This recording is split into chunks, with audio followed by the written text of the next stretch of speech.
Second date update. A woman named Mallory emailed the show for a second date update today, and her email said that she had one of the most embarrassing moments ever happen on this date. So she's 99.9% sure it's the reason that he's not calling her back. Oh my gosh. That's a pretty high percentage. I would go for sure. Now, she didn't say what it was, but Mallory, I'm guessing you went to McDonald's and didn't have enough to order off the dollar menu? Happens to Jose all the time, so don't feel too embarrassed. I said, No, that's not it. And it was a date, so he would have paid anyway. Oh, okay. that's true. Sometimes women pay. I think that's totally fine. No, Brooke. Oh, right. Yep, those are the rules according to Mallory. Okay, Mallory. I feel like if it's a date, then I agree. All right, I'm we're old-fashioned. getting sidetracked. Let's go back to the embarrassing part. Oh, so first, tell us about the guy that you want us to call. What's his name?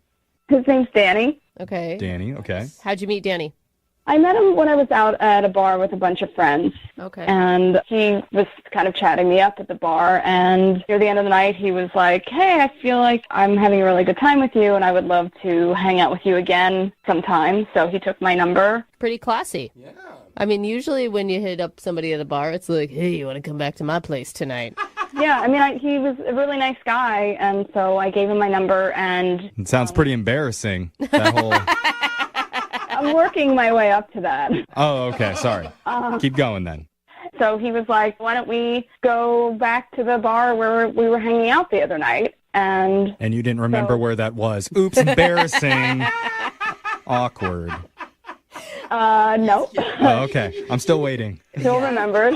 Okay, so you remembered the bar and you went back? Yeah. I went to the bar, and he was like, I wonder if you'd be up for playing a little game. And so I was like, sure. And he said that he had this game called the Epic Yarn Challenge. The epic, And- like yarn, Huh? like string yarn?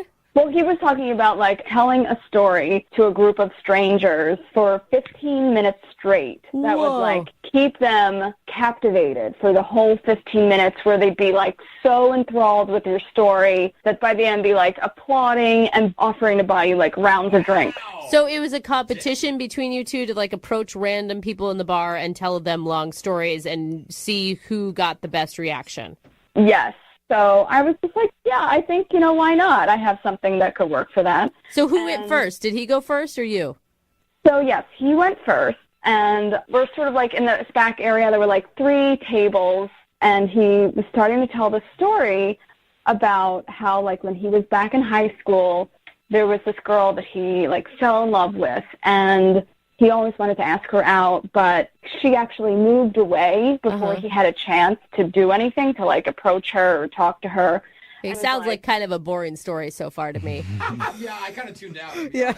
Yeah, I agree, but, like, for some reason, everybody in the bar was totally captivated by his story. Like, they Drinking were- does that to every you. word. Anything's interesting when you're drunk. Well, it just sounds like he was, like, charismatic.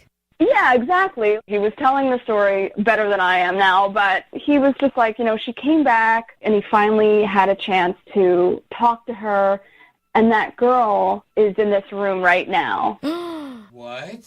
So he turns to me, and he was like, I've loved you since high school. And he gets down on one knee No, shut up. and proposes to me in the bar in front of everybody. Oh, my God. I didn't know what to do, and I was just like, yes. So you're Wait. engaged to a guy who's not calling you back? Dude, I'm into it. I'm applauding already. He made up this whole story just to get the best applause in your guys' little story competition. Yo, was it made up or was it true?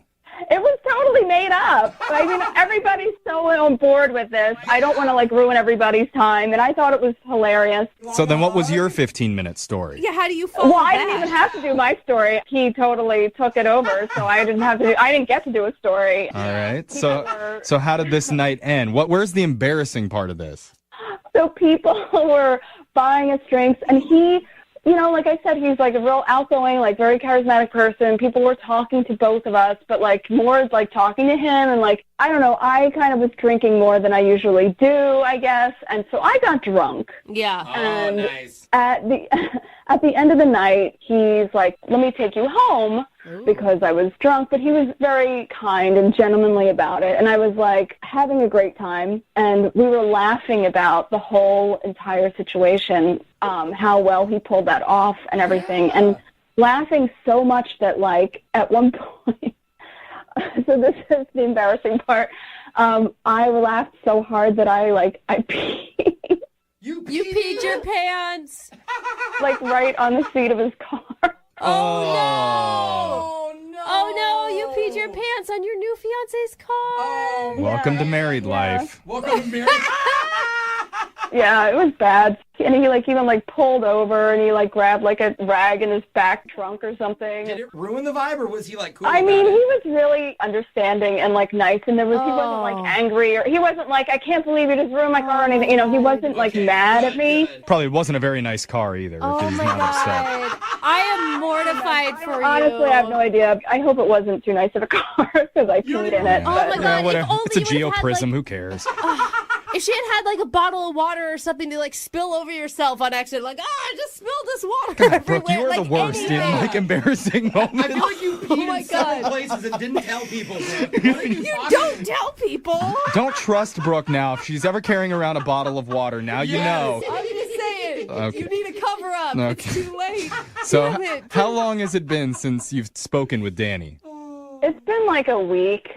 Yeah, you're a pee girl. I'm pretty sure that he doesn't want to talk to me ever again after I peed in his car. It's Yeah. 99.99%. I don't know, I'm hoping that maybe he would give me a second chance because I really, You deserve one. you know. You do. I agree. Yeah, you All right. played along. We're going to get this for you. Yeah, we're going to play a song. We'll come back, and we'll call your fiance, Danny, and try and get you your second date update. Okay, Mallory? Okay. All right, hold on. We've got one of our listeners named Mallory on the phone for a second date update. And Mallory went through a big range of emotions during her night out. Yeah, she did. She was challenged to a storytelling competition at a bar and never even got a chance to tell her story because her date Danny stole the show with a big tale about a girl in high school that he was in love with, and she didn't know it for all those years, but now she's in the bar with us that night.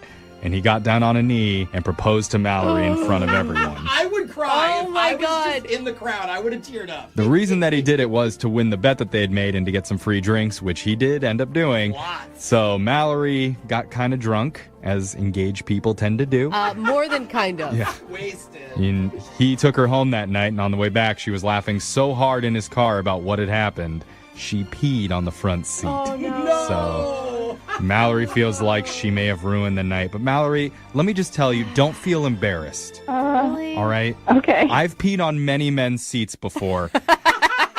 And I've come out just fine. Yeah, I think that's a different situation. Yeah. I think he'll give you another shot. No, I don't think so. I mean, he's obviously not returning her calls for a very obvious reason. But men are the worst at peeing places when they're drunk. They're way worse than women. You have to have some sympathy if you're a dude. Guaranteed he's peed in at least a corner of a bedroom at some point, right? Yeah, I'm sure he has, but it's just, I don't know, I really like him, and I'm hoping that he'll give me a second chance.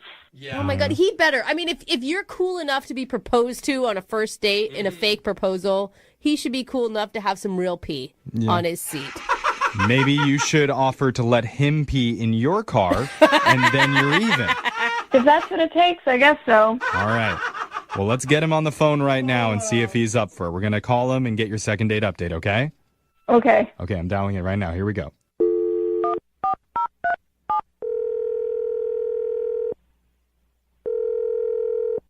Hello? Hi, can I speak to Danny, please? Yeah, this is him. What's up? Hey, Danny. My name's young Jeffrey from the radio show Brooke and Jeffrey in the Morning. You have a moment to talk? What's going on? We do something on our show called a second date update. That's where if you go out with someone and afterwards they're not calling you back, you can reach out to us, and we'll reach out to that person for you to try and figure out the reason why.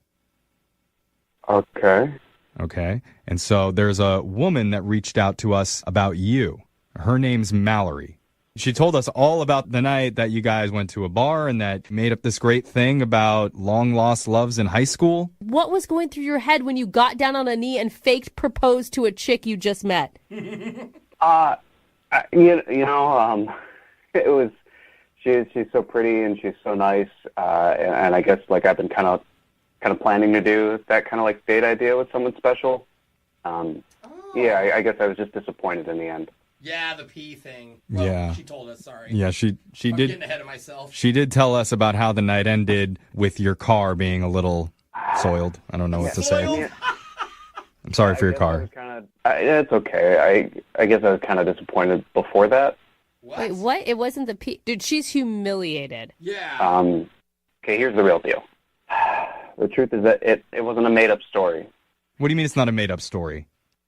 The story was the truth about me being in love with her. Whoa. Hold up. Yeah. My head. She told us that you guys had just met at a bar recently. Yeah, like that didn't help that she didn't remember me. You really went to school? I did go to school with her. I'd known Mallory for a few years, like kind of from afar, and What? she did move away before I could do anything, and, God, it's weird. I guess I really was kind of like proposing to her. Oh my gosh. Are you messing with us? I Is this like you're the big storyteller dude and now you're just going with it? No. She said she just met you at a bar with her friends and you hit on her and that's how you got her number. But that's not true. You've known her for longer than that. I guess you could say like I've known about her, but she really hasn't known about me. Okay, that makes you sound like a stalker. How did you know about her? I know that it sounds awkward, okay? Like, how do you tell somebody you have strong feelings for them without being creepy? You do it in emojis. No. It lightens it. How do you have strong feelings for someone if you don't even know them and they don't even know you exist? I do know her. I do know about her, I've cared about her for a long time, and... It's like, is it odd? I feel like it's like knowing a restaurant by looking at the Yelp reviews and never actually going there and then giving your an opinion on it. So what are you disappointed in, Danny, that she didn't know that you had these feelings secretly this whole time? Or she didn't know you existed? Well, it's just, I guess, like, how do you tell somebody you've been in love with them for over a few years?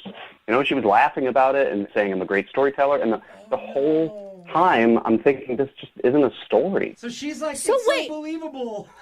Was that a real proposal then? I mean, kinda. Oh my God. Wow. Okay, hold up, though. So if she really said yes, you would really marry this girl? I mean, Charity did say yes. No, but she didn't know that she was saying yes. That's not going to hold up in court. You don't go to court for engagements. What is going on? Where do you go from here? You tell me how I tell her it was a real story and it was really about her. What would you do? Well, you kind of already did tell her. Oh my God, this is about to be so Because she's been on the other line listening this whole time, and she wants to talk to No. good. Your fiance. No. Tell me you're lying. Tell me Well, that's she may not have true. fainted because I probably would have. This is nuts. you. Mallory? Yeah, I'm here. Oh. Yeah. I can't hold it Is that all true?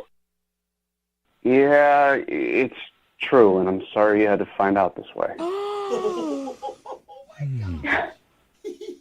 I feel terrible. Like I can't believe. Like I'm This is so heavy. I don't understand. Like what? This is like a lot to take in. 'Cause, how are you disappointed that I didn't know that we hadn't met before? If we hadn't met before, No, like I don't understand. That doesn't make any sense. I guess I'm really disappointed in myself because after all this time and thinking about you, this is the way that I tried to let you know how I felt, and it was the wrong way to do it. And I guess I'm sorry. Like, what do you do in this situation? I feel like one thing could be to be honest with someone. But that would have scared you away. I know that would have scared you away if I had just told you, like we were just really like getting to like spend time together. Yeah, better to just propose to her right off the bat before she even knows who you are. See, I'm with Jeffrey on that I mean, one. hearing that sounds crazy too. Is there no middle ground with you? Yeah. I mean, like I humiliated myself in your car on the way home, and like I felt like I'm going out on a limb by taking the story to like a radio show to reach out to you. Which And is kind of it's weird, like- but that's okay. Oh, you're being the judgy one now. Okay, hold on. Trying to I'm tell me saying- that I'm weird. Okay, creeper. No, maybe. Oh my God! Maybe it's, Like, maybe it's just kind of nice, that we both like don't need to feel bad. Maybe, you know, maybe this is just like part of a story of us figuring out how to like try this thing. Hey. Yeah, what do you say you call it even, Mallory? Wait, hold on. I don't even know where Mallory is at this. Are you creeped out? Do you see red flags? Are you thinking this is romantic? Or do you feel the same? Are you in love? Because personally, I feel like I need to tell you to run, but I don't know.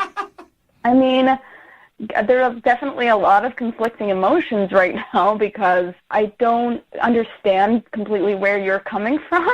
I do feel like it was kind of like I've been stalked. It's weird. It's definitely weird. I mean, It's definitely a lot to process, especially on a radio show. So why don't we offer to send you guys out on another date so you guys can talk about this, sort everything out, and then maybe things will become more clear.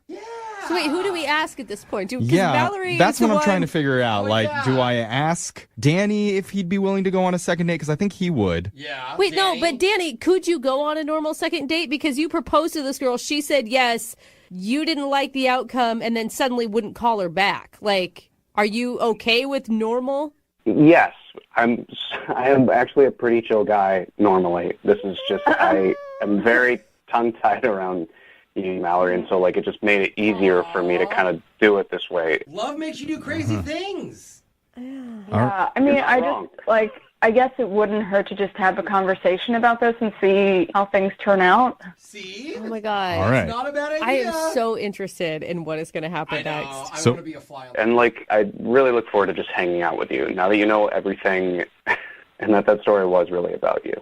Oh my God, you should do the story off again, and this time she's going to publicly divorce you in front of everyone. I have hated this man. I don't know. I think we go back to peeing on each other's seats. That sounds way more romantic. Okay, either one. Okay, I think I just need to go right now because I just really need to process all this. So. Oh my God. You have to go? Is it number 1 or number 2? We'll let you go, okay? That's a low blow. Oh my God. Mallory, keep us updated. Okay. Moving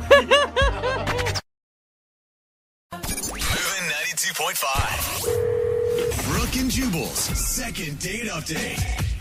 A lot of guys will try to pump up their job a little bit when they're on a date, you know, say that they make a little more money than they do, maybe say that they're a manager or something when they're not, maybe say that they're even employed.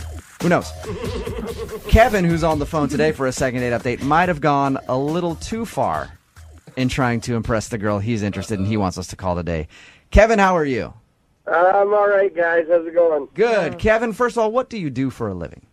I work at Home Depot. Okay, Kevin, Fine job. what did you tell the girl that you want us to call today that you do for a living? I told her that I might play a little bit for the Seattle Sounders. Oh, Kevin claimed to play for the Seattle Sounders, the Major League Soccer team. So that's a big lie, trying to tell a girl that you're a professional athlete when you just work at Home Depot. Yeah. Kevin, why would you think that would ever be a good idea?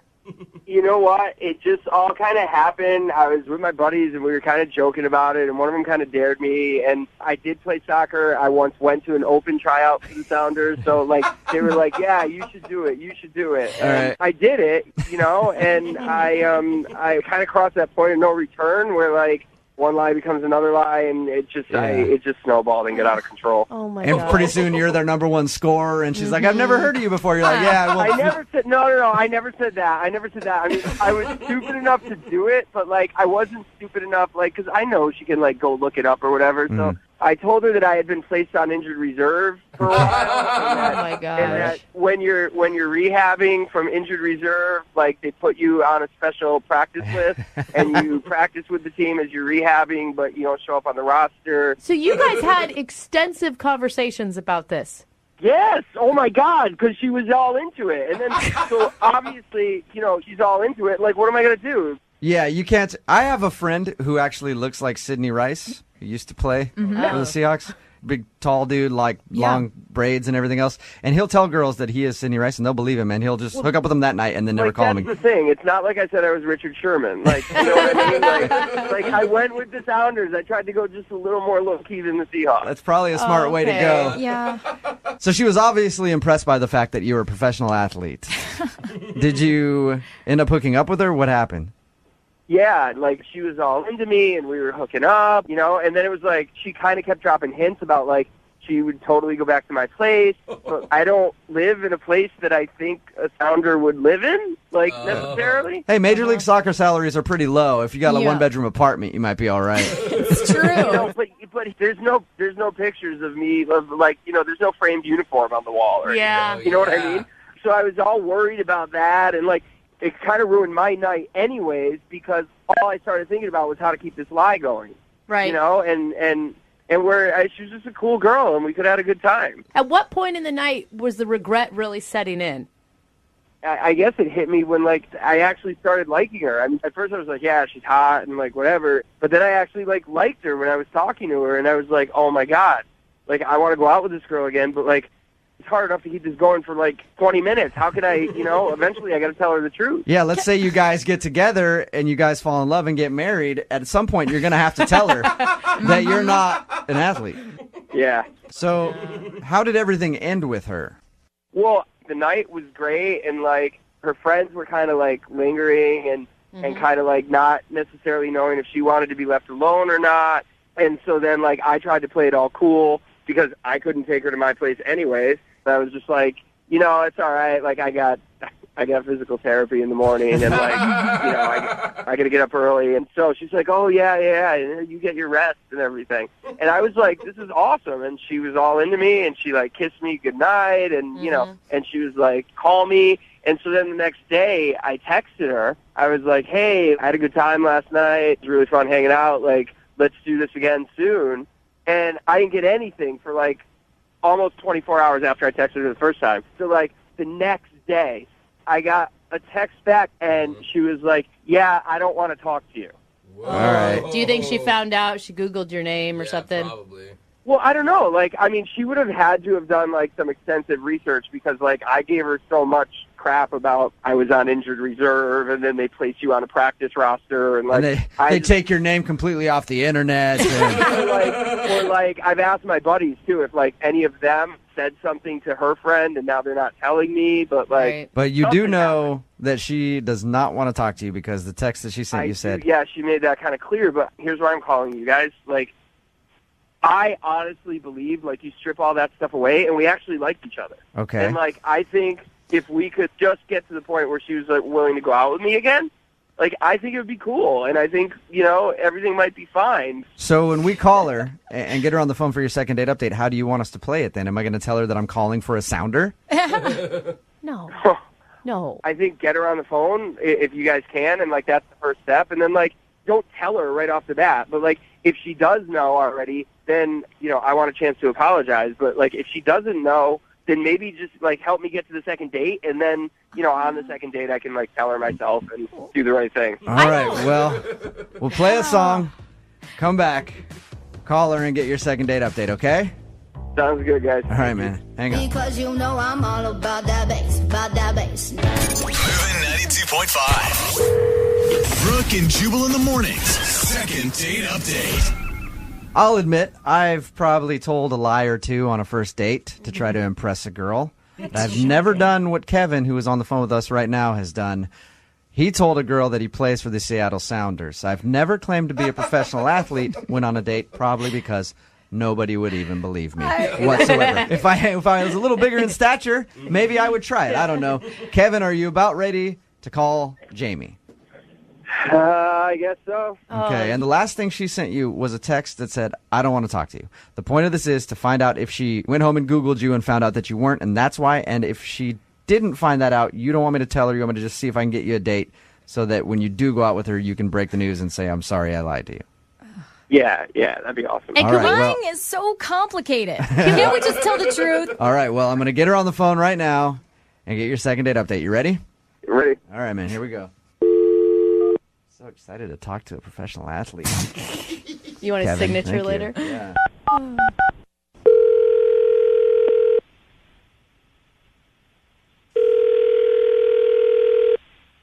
Hello, Hey, is Jamie there?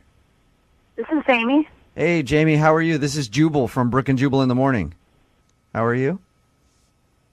I'm okay, and you're calling me because I'm calling you because you recently went on a date with a listener of ours, and he liked you a lot, but you actually sent him a text saying that you don't want to ever talk to him again. He's an athlete. His name is Kevin. He plays for the Seattle Sounders. I'm not really interested in talking about that. So. Whoa. Okay. But can I tell Kevin why you think he's an a-hole? Because he's a skeezy guy. Well, what do you mean by that?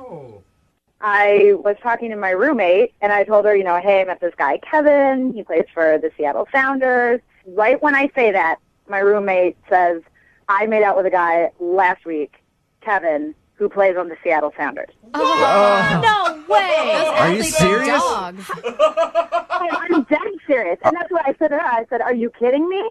I described what he looks like, and she goes, yeah, that's Kevin. So you guys both made out with the same guy that plays for the Sounders. That's crazy. The way it is, how I see it, is this guy will just make out with anybody, and he's just a total player. Well, Jamie, some professional athletes can be like that. I don't know Kevin that well. I'm friends with a couple of the Sounders. I don't know Kevin like that, though. But I do know that he liked you a lot, and he wanted to see you again, and he was kind of shocked when you sent him that text message. I know that he wanted to get in my pants. I know that he wanted to get in my roommate's pants. Okay. First of all, I think it's disgusting. And second of all, it's embarrassing for me.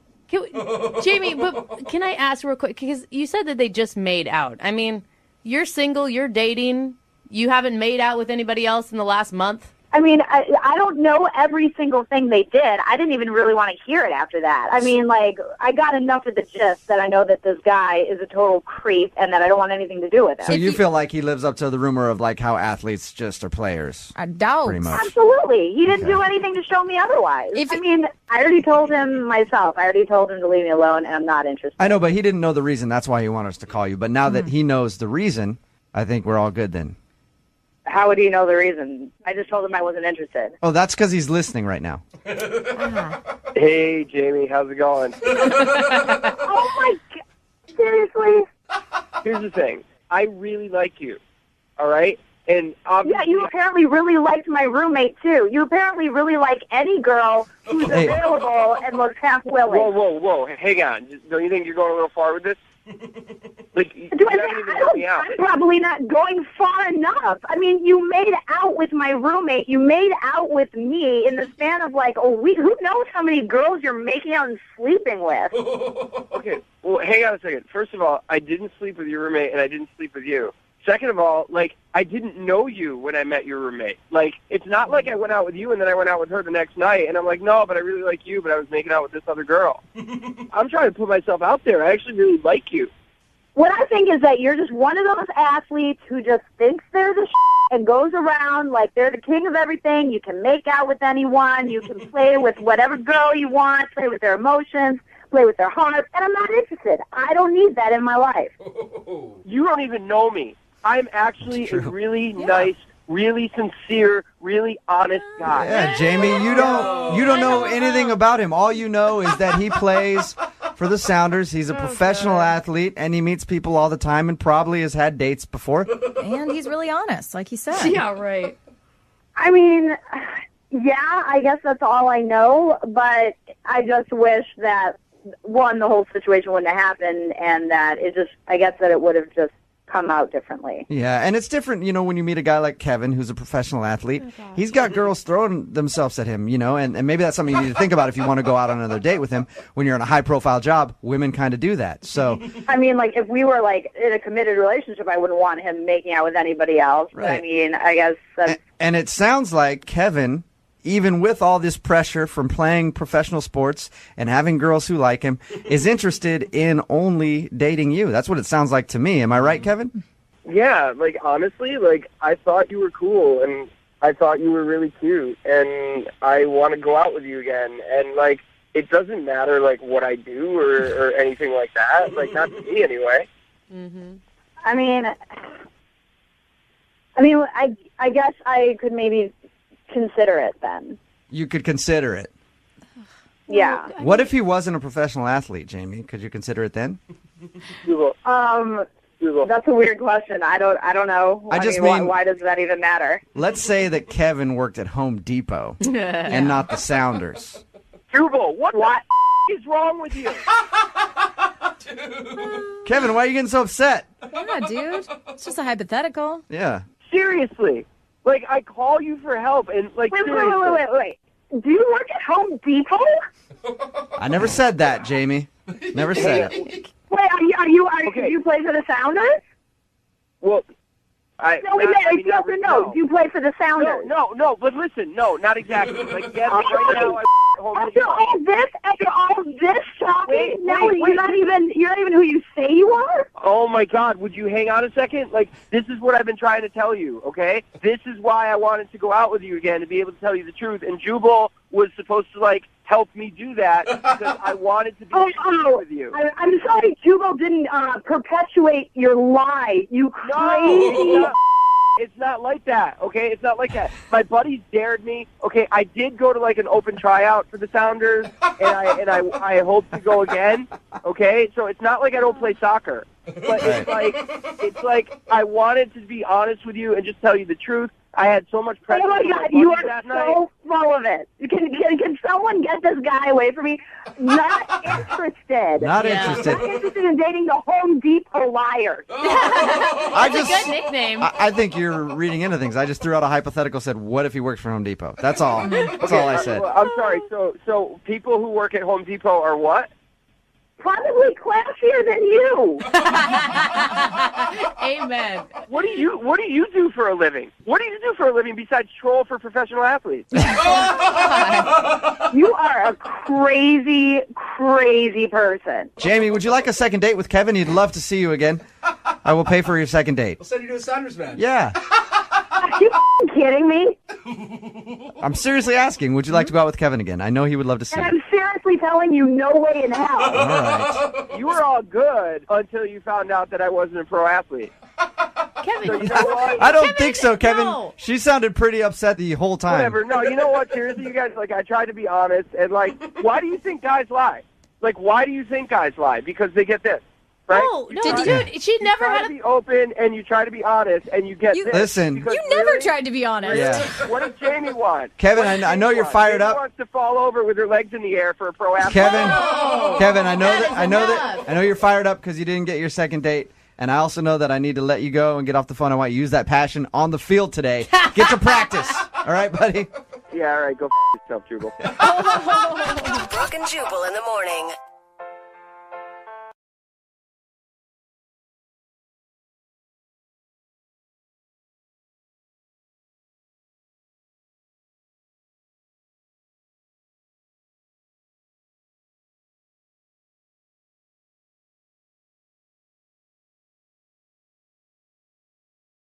Moving 92.5. Brooke and Jubal's second date update.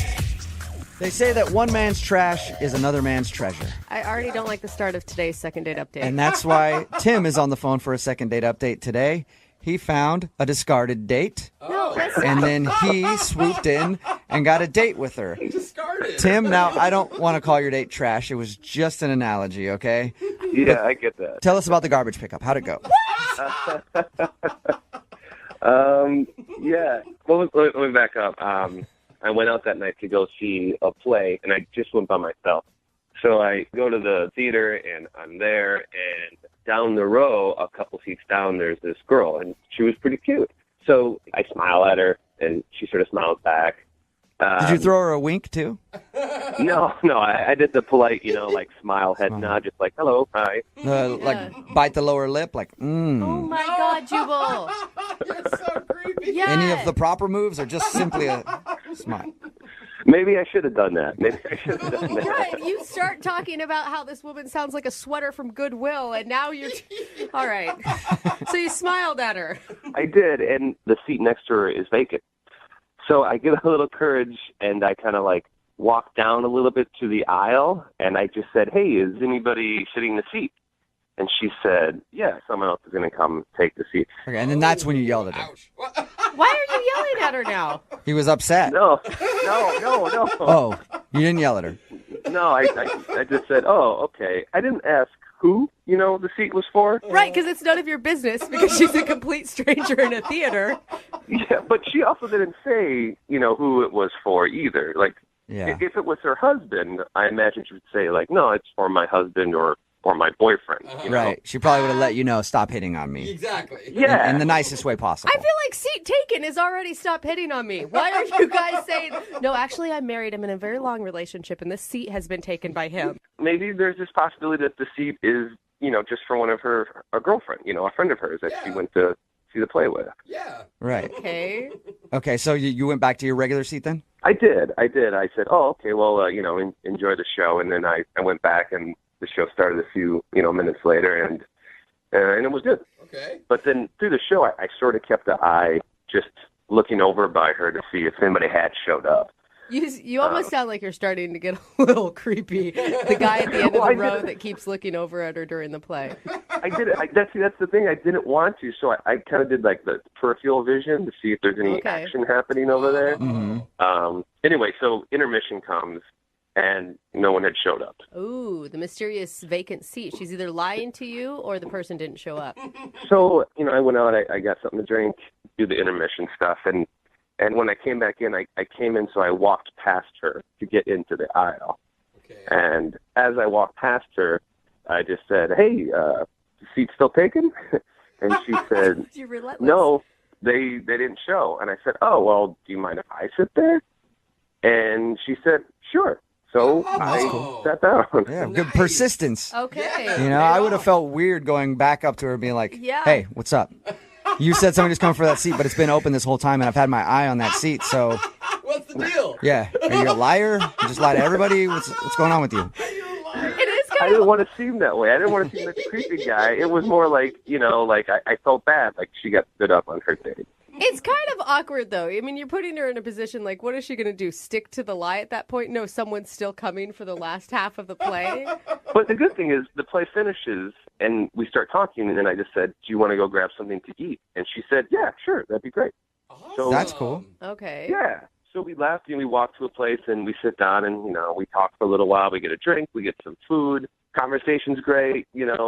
It's not creepy at all. And I noticed, though, that she's starting to get a little, tired. And so I was like, oh, you know what? Why don't we just call it a night? And she said, yeah, that'd be great. So I walked her to her car, said goodnight, gave her a hug, and said, can I call you? And she said, sure. Awesome. And so I texted her a couple times, and I never heard back.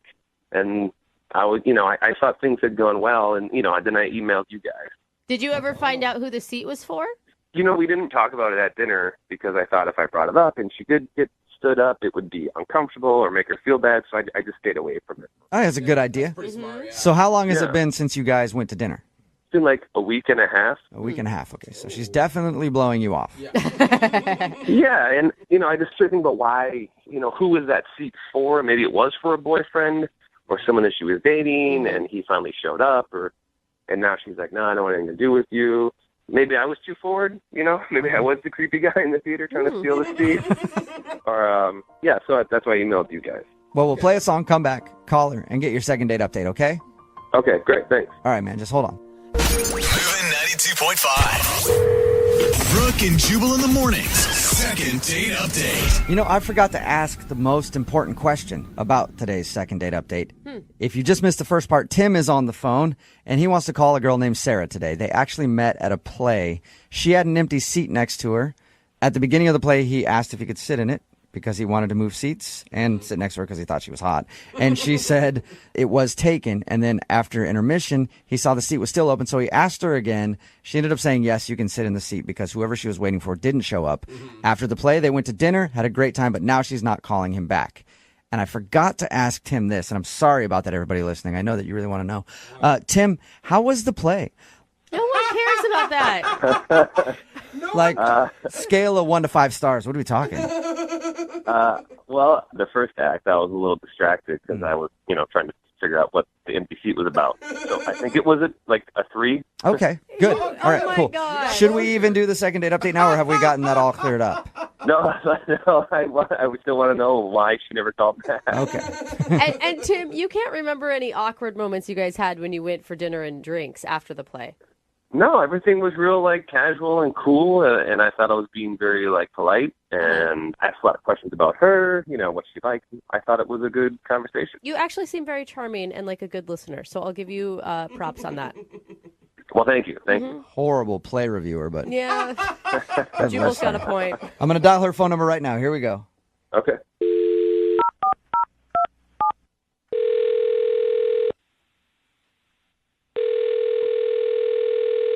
Hello?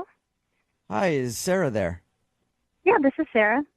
Hey, Sarah, how are you? My name is Jubal, and I host a show called Brooke and Jubal in the Morning. Okay. How are you today? Fine, thank you. What's this regarding? Well, it's regarding a date that you went on just a little while ago.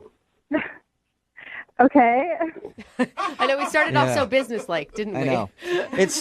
You might not even think of this as a date, but you recently hung out with somebody, and they've been trying to get a hold of you to get another date, but you're not calling them back. So they emailed us to see if we could get you on the phone and find out why. Oh, jeez. Weird, I know. Good. His name is Tim. Seriously? Yeah. He told us about how he met you at a play, and then you had dinner after. So he contacted you to get a hold of me? Yeah, he did. Apparently, he's been trying to get a hold of you, but you're not returning any of his phone calls or text messages. Yeah, I don't know. I'm just not into it, I guess. It sounded almost like for a second you were excited that he contacted us. I was more surprised, not excited. Okay. All right. That's Read it. that wrong then. Yep. Well, Tim told us about how you guys hung out. He said that it seemed like you had a great time, and he's confused. Wow. I think he's an interesting person. I don't know. I don't know how I feel about him. Can I tell you what I think it is? And you let me know if I'm right or wrong. Okay. So he said that when he saw you at the play, you had an empty seat next to you. And he asked you like twice if he could sit in it. The first time you said you were waiting for somebody to show up. The next time you said, sure, they didn't show up. Were you waiting for a boyfriend or a husband or something like that? No. I'm definitely single. Okay. I actually just got canceled on by a friend. So, Okay. I mean, why would you say yes to him sitting there when he asked the second time and yes to dinner if you weren't interested in him? I mean, I was interested in him, but I'd only known him for like 10 seconds. And, that kind of changed once I got to know him. Oh. Really? I told him after we talked to him that he was charming and a good listener. Apparently, I also had a bad read on that. Yeah. I don't know. It was fine. And then at dinner, I just sort of got some red flags. What sort of red flags? Can you tell us? Basically, we were walking into the restaurant, and he steps on my heel. And he just says, oops. And that kind of caught me off guard.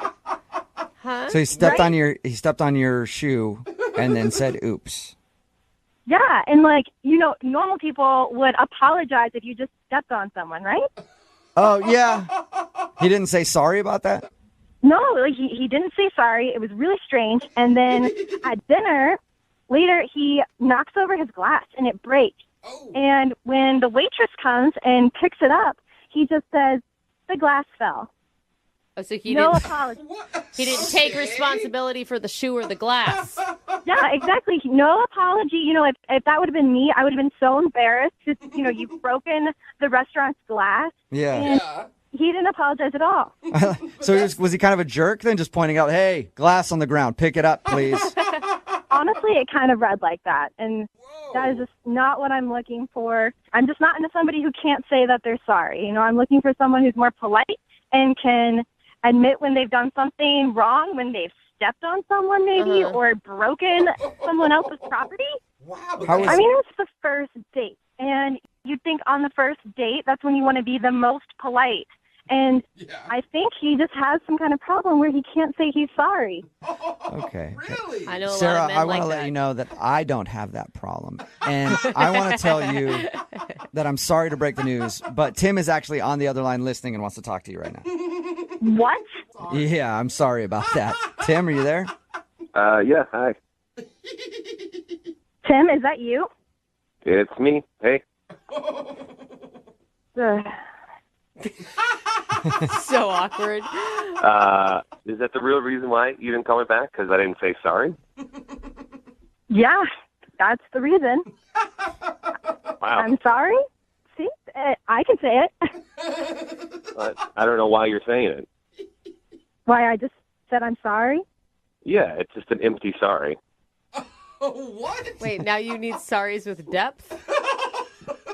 No, it just seems like, for me, so we were walking in the restaurant. We were in the middle of a conversation, and I know what you're talking about. I stepped on your heel, and I sort of just went like, oops, it went back to the conversation. Yeah. It was like, it sort of looks like a toss-off that it happened. It didn't happen on purpose, and it was in the middle of a conversation, so it was just like, oh, oops, and we just continued. I didn't think it was that big of a red flag. A normal person would say, I'm sorry. Yeah, but I didn't step on you. I stepped on your shoe. Tim, are you Tim, you're serious? not- Come on. I would be apologizing if I were you right now. Yeah, most people would. Why? Why would I say sorry? I didn't do any of those things on purpose. Okay, Wait, so sometimes wait. when you don't do things on purpose, you can still say sorry. Like if you accidentally stepped on a shoe. Yeah, but those are just those are just empty sorries because I didn't do it on purpose. It was an accident. So if you were like driving your car and you accidentally hit a pedestrian, you wouldn't apologize for that either because that wasn't on purpose. Oops. Well, whose fault was it? Seriously? Are you serious right now? That's a good point. No, I'm just saying. Your foot stepped on my foot. Yeah, How could that be my fault? it's not your fault. It was an accident. It's no one's fault. It's an oops. I have Is it never oops? really dissected the word sorry like we're doing right now. No, it's just I grew up that if you're going to say sorry, it's meaningful and you should say sorry for something that you did and then you realize it was wrong. Then you're like, you say I'm sorry for that. But when it's like just an accident, like, if you bump into somebody, it's just like, oops. It's not mean, it's not negative, it's just like, oops. And then the life goes on. Yeah, but like everybody else grew up with common courtesy. So even if you aren't going to say sorry, you say excuse me or I didn't mean to do that. I just don't agree with that. Like if Sarah and I continued and we got into a relationship and then later on something happens where I should say I'm sorry and I say, hey, Sarah, I'm sorry, it would have such a huge meaning and she would really know, like, wow, he's really sorry. Hey, I cheated on you, but I'm really sorry. And you know I don't throw that word around willy-nilly. No. Yeah, you shouldn't throw it. You're right. You shouldn't throw it around willy-nilly. That is so not what I expected your response to be to all this, Tim. Well, I'm not really sorry about it. Sorry, I'm not sorry. Sarah? Yeah. And you know what, guys, I'm not surprised. Okay, so are we done here? No, not yet, Sarah. We're almost done. But I do have to ask you if you would like to go on a second date with Tim. We will pay for it. You know what? Sorry, no. It's so immature. It's so immature to say that with that tone. Like, now you're ruining sorry.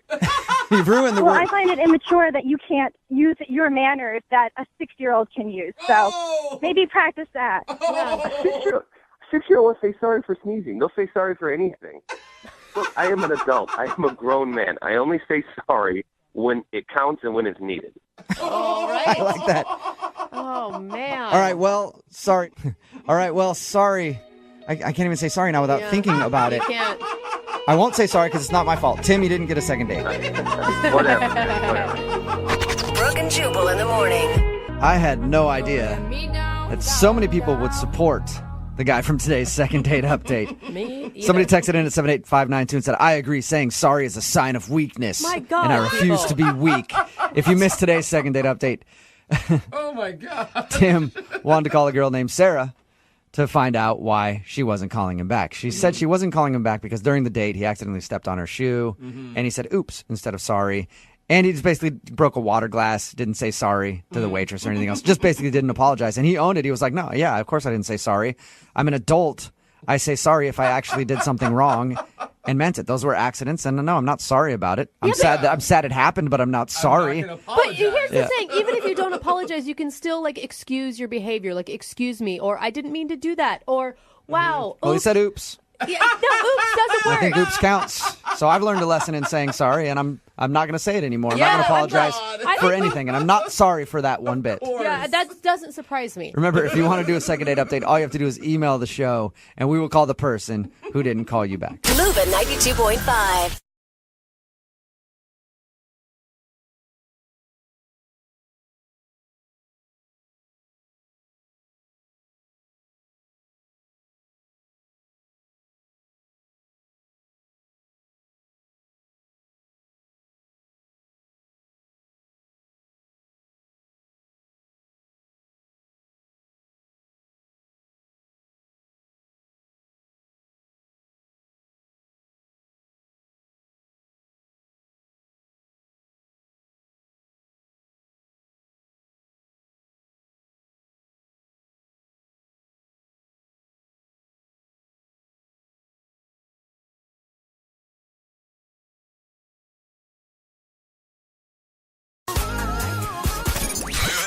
93.5. Brooke and Jubal's second date update. Today's second date update is brought to you by the bare minimum. What? If more dudes would learn to do just the bare minimum, their dates would go a lot better. You think so? Yes, I do. Wow. And proof of that is Steven, who's on the phone right now. He learned that lesson the hard way. What's up, Steven? How are you guys? Good. You're kicking yourself for not doing the bare minimum, aren't you? Well, yeah, hindsight's 20/20, but I guess so, yeah. Stop preaching that. Women actually like it when guys put in a little effort. That's what I thought, too, until I went out with Erin. Oh, Okay. right. So that's her name, Erin? Yeah, I met Erin online and learned that lesson quick. Okay. What did you do for her that backfired so badly? Well, I know I'm not the greatest dater. Like, I'm not very good at it. Okay. But, I wanted to be a little extra creative, so I picked up Erin at her house, and, she looked beautiful. I thought she was great, and I told her that I had a surprise for her. Okay. Oh, I don't know. See, that's the thing. You want something special, but when you say surprise and internet date together, it usually is going to send up some red flags for women. Yeah, I kind of thought that maybe, but, I thought it'd be fun, just something different instead of just the same old date, just nothing really fun. So I went to the store right before the date on the way there, and I thought it'd be funny if I just picked up, 4 random things and then said, let's just try to incorporate these 4 things, these random things, into our date somehow. That's you cute. got a deck of cards and a keg cup, and you're just let's see how we can get it all work into a date. Yeah, kind of, but I did get a few other different things. So what were the things you got? Because I'm on your side right now. Well, I got a pair of sandals, and then I picked up a big red mug, Clorox bleach, and then I got a toy car. That was the 4th thing I got. How are you going to work those into a date? That was going to be the fun part. Oh, Yeah. all right. Bleach would have scared me right away. Exactly. I thought he was going to follow it up with duct tape and a shovel are the other 2 things I bought. Thinking about it now, I guess the bleach is kind of weird, huh? Yeah, really weird. Yeah, I thought it was fun. I was like, well, if these things are so different from each other, how are they all going to be able to incorporate? I thought it'd be a fun idea. And what was her reaction to all these things? Well, as soon as she saw that, she said no. No. Right away. She's like, no, I don't want to do that. And she's very clear. She's like, that doesn't sound like something I want to do. So I was like, oh, what do you want to do? I kind of froze up. I had nothing in my mind that would work as a backup plan. So let me get this straight. You could make a date work with bleach, a red mug, sandals, and I can't remember what the other thing was. And you can't make a date work with just hey, let's go somewhere. Yeah, I mean, I don't know. Yeah, I guess not. I just panicked. I had this kind of idea in my mind that this was going to be this adventure date, but it wasn't, and it wasn't going to be that way. What do you guys actually do? She just said, let's just go to a bar and drink and we'll talk. Wow. And that's what I mean, the bare minimum, Yeah. Steven. Yeah, well, I wish I would have went that route anyways, but I didn't. Were you able to recover from the bottle of bleach? The thing was, it was tough. We got to the bar and talked, and I just kind of never really recovered from it. We just never got in a groove at all. Okay. Really, I was just in my head the whole time, and I couldn't get out of it. And I kind of was going back to just how I fumbled the ball, right away, and I just couldn't get in the groove. It was all on me. I just couldn't recover. I feel like you're being too hard on yourself. I mean, you put in some valiant effort. It sounded like, if she were willing, it could have been a fun experience. Yeah, no, I really don't think she had any fun with me. All right, well, Okay, then. that could have happened. So you're trying to get her on the phone to see if you can get a do-over? Yeah, I did try for a second date, so I did send her flowers the next day. Well, that's nice. And I just said, thanks for coming with me, and I'd love to take you out again. And I did promise her that the second date would be a lot easier and much better. All right. And did you hear anything back from the flowers? I didn't hear anything for 2 days, and then she did text, and she told me that she was really thankful for the flowers. But it took her 2 days to write you? Yeah, it was a day. I think the flowers got delivered, and then the next, 2 days after that, or a day after that. And then I replied back to her asking her if she wanted to go on that second date, and then I haven't heard anything from her since. So, Are you sure you just don't want to chalk this up to a bad experience and find another girl online? I thought about that, but I really think about her quite a bit, and I think she's great. And I think that honestly, that first date, and it was so awkward and bad right off the door. I'm hoping that maybe the second date would just kind of smooth things over and I'll be a little bit more confident in making better choices, I guess, making it a lot easier. All right. Well, we'll play a song, come back, call her, and see if we can get you a second date where you can try to do better. All right? Great. That's all I want. Thanks. Yep. Moving 92.5. Brooke and Jubal in the mornings. Second date update. You know what they always say? When life gets you down, you lay there and make excuses until somebody feels bad for you and tries to help you out. Yeah, I heard that. That's the old saying. It's catchy, too. And Steven is on the phone right now, and he got knocked down by love. In the second date update today. He went out with a girl named Erin. He actually had some fun plans to do like a weird date kind of thing. I don't really want to go into the whole recap of it, but he made plans for what he thought was a fun date, and he thought that she had a horrible time. So even after the date, he sent her some flowers, and all he got was a text back saying, "Thanks for the flowers," and then no response. So he hasn't heard anything from her since. We're about to get her on the phone and see if Steven can get some redemption. Steven, you ready? I am, yeah. Okay, and I don't want you to come out of this, Steven, feeling bad about yourself. Because, I mean, if this doesn't work out, you are a thoughtful, caring, seems like very gentle human being. And you should stick with that. Oh, thanks for that. Yeah, but, I mean, I know I'm not the best dater, and I kind of screw up things a lot, so. All right, I tried to give you some confidence. Well, I'm going to dial her phone number right now, okay? You ready? Yep. All right, here we go.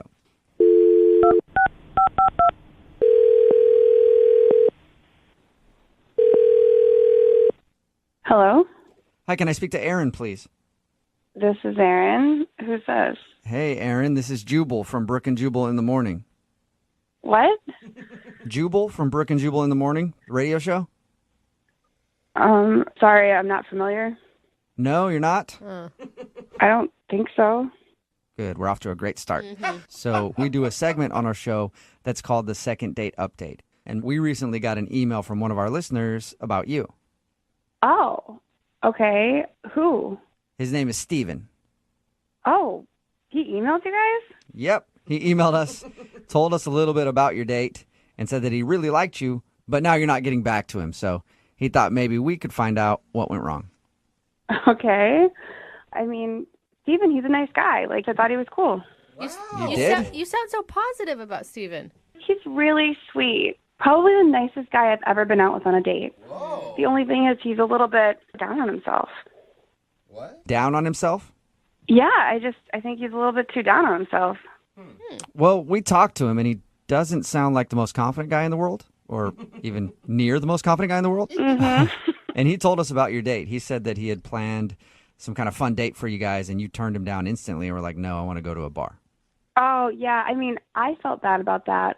Normally, I'd be down for that kind of thing immediately, but I didn't explain. I was kind of hungover from the day before, so I needed to just get back to normal. So that's why I thought, let's go to a bar. Wait, so you weren't freaked out by the bottle of bleach he had, or you didn't think he was an idiot for even thinking about it? I mean, I didn't think about the bleach much because I was, like I said, hungover. But I just thought, let's keep it simple because I don't feel well. Let's just get to know each other. Okay. That sounds so nice. Yeah, it does. He said that's the part that really threw him off because he didn't know what to do with that. He said he felt kind of awkward and felt bad that he had tried to plan something that you didn't like. Oh, yeah, he made that very clear. Oh, no. I mean, he apologized the entire night, and I kept telling him, no, it's fine. And I even told him that I kind of felt bad for turning it down so abruptly, but he just couldn't let it go the whole date. Whoa. Okay, and did that just kind of get annoying to you? Well, I felt like I kind of had to pick him up, like, no, it's okay. Let's just move on. Yeah, and like one of the most attractive things about a person can be confidence. Yeah, it was just, I couldn't even get to know him because he was beating himself up. He was like, I'm a terrible person. I actually visually picture him punching himself in the face when you say that.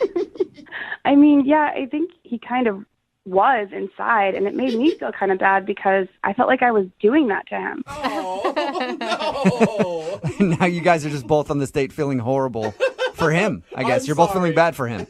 Yeah, I mean, no matter what I said or did, I just couldn't really get him out of it. I mean, he's got, like, zero confidence. Like, he went to the bathroom, and he was gone so long. Like, I clocked it at 20 minutes before I checked on him. That's not confidence. That's like a, I don't know, lactose intolerance or something. Oh, no. There's another issue there.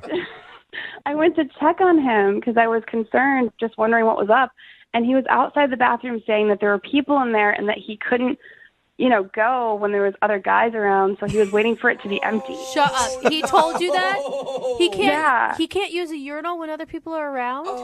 Yeah, I guess not. He was just standing outside the door that whole time. Oh my gosh. Did you offer I'll watch the girls' room so you can at least use a private stall? No, luckily some guy came out and he sprinted inside, and I did watch the door for him. He's like, "Can you watch the door for me?" And I was like, "Sure." Can you watch my door? I gotta pee real bad. I could see how that might be a little bit of a turn off. Not a little bit. That is a big turn off. Yeah. Yeah, I didn't really even know how to feel. I just kind of stood outside the bathroom and watched for him, and then we finished our date, and yeah, I didn't really know how to feel about him. All right, well, he knows how to feel about you because he liked you a lot. That's really sweet. I liked the idea of him. It's hard to say, though, Okay.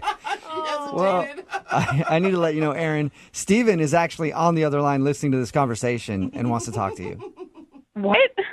Yeah, Steven, are you there? Yeah, I'm here. Hi, Aaron. Sorry about this. Oh, no. You don't need to apologize, Steven. Yeah, you don't need to apologize, Steven. You don't have to worry about it. No, I do. I really should apologize to you. I shouldn't have called the radio station. Maybe, I don't know. Maybe that was a good idea. Steven. You were wondering what was going on. I get it. Well, I do want to apologize. I'm sorry about it. Steven, what are you doing? Just stop apologizing. Steven, I felt bad that I turned down your idea, for incorporating objects into our date or whatever. I would normally be down for that. I just want to be clear. I felt bad, so you don't have to feel bad. No, I'm sorry about it. I shouldn't have probably done that right away. No, you don't have to apologize. You don't have to. It's okay. Well, I don't know. I just feel bad that I'm making you feel bad about, me feeling bad. So it's I'm sorry about that. The lack of confidence is kind of endearing to me now, Aaron. I don't know. You just have to stop apologizing. You're okay. We'll move on from here. Steven, Aaron is telling you not to worry about it. Do you hear her saying that? Yeah, I heard her. No, and I appreciate that. But, I know the truth, and it's probably more on some of the things that I've done. So. You don't know the truth. That's the thing. Everything about you sounds really great and attractive and something that Aaron would want, except for this piece of you that seems to overshadow everything else. When you were talking about skiing and you made a joke about the bunny hills and I cracked up. Do you remember that? You were really funny and charming. Oh, thanks. Yeah. I'm just not very good at skiing, so it's funny to I don't know. Somehow I have a feeling, Steven, that you wouldn't think you were very good at skiing. Anything. But you thought that was funny? Yeah, of course. I thought maybe you were just being nice. Of course. No. Honestly, you're really funny. You just need to work on your confidence a little bit, and you'd be sexy even. Wow, that's very nice of you to say. Thank you. There you go, Steven. Look at that. Aaron thinks you could be sexy. Someone should put a little pep in their step. Aaron, would you like to go out with Steven on a second date? We will pay for it. I was just trying to get his spirits up. I don't know if I'm ready to take that step yet. Oh. Come on. Yeah, I kind of figured that was probably what you were thinking, so I don't blame you. Steven, I wasn't just trying to be nice. I just don't know if you can stop beating yourself up. I don't know if you can stop. If you can stop this and just be with me. I'd love to on a take you date. on a second date, Aaron. I really would. And if you would, I'll work on my confidence, I guess. But I can't guarantee anything. Steven, try it again. Try that again. Yes. And then say that you guarantee it. I want to see if you can do it. All right. I do it. All right, cool. Okay. Well, I really would love to take you on a second date, Aaron. And, I'm going to work on my confidence. So, you know what? I guarantee it. Whoa, there you go, Aaron. That's a Steven guarantee. That's as good as gold. It's almost like a pitch man now. And you know what? We're probably going to have the time of our lives. Probably. Oh, my God, you're so Come on, Aaron. adorable right now. Aaron, just give him one more shot. You cannot say no to that. All right, yeah, I'll give you a shot. But don't put too much pressure on it, okay? Just be you. I'm going to Just play be cool. confident. Yeah. I'm going to play totally cool. You sounds like you're a master of that, Steven, so good luck, man. All right, looking forward to it. I can't wait. Steven's so excited. Brooke and Jubal in the morning.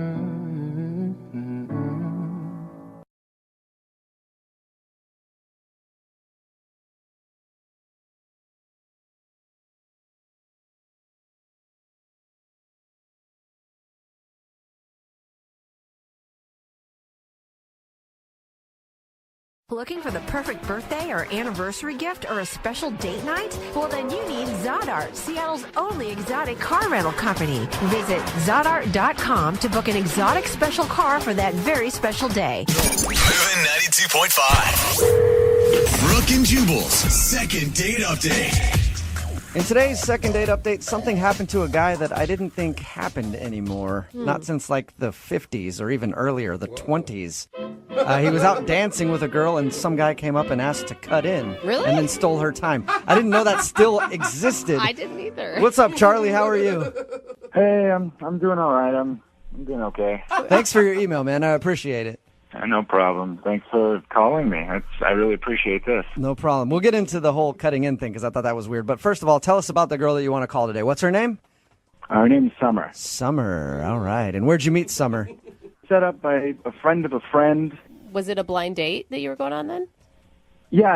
I'd never met her, but my friend said she was real nice and cool and that I should, so I said, Sure, why not? And was she real nice and cool?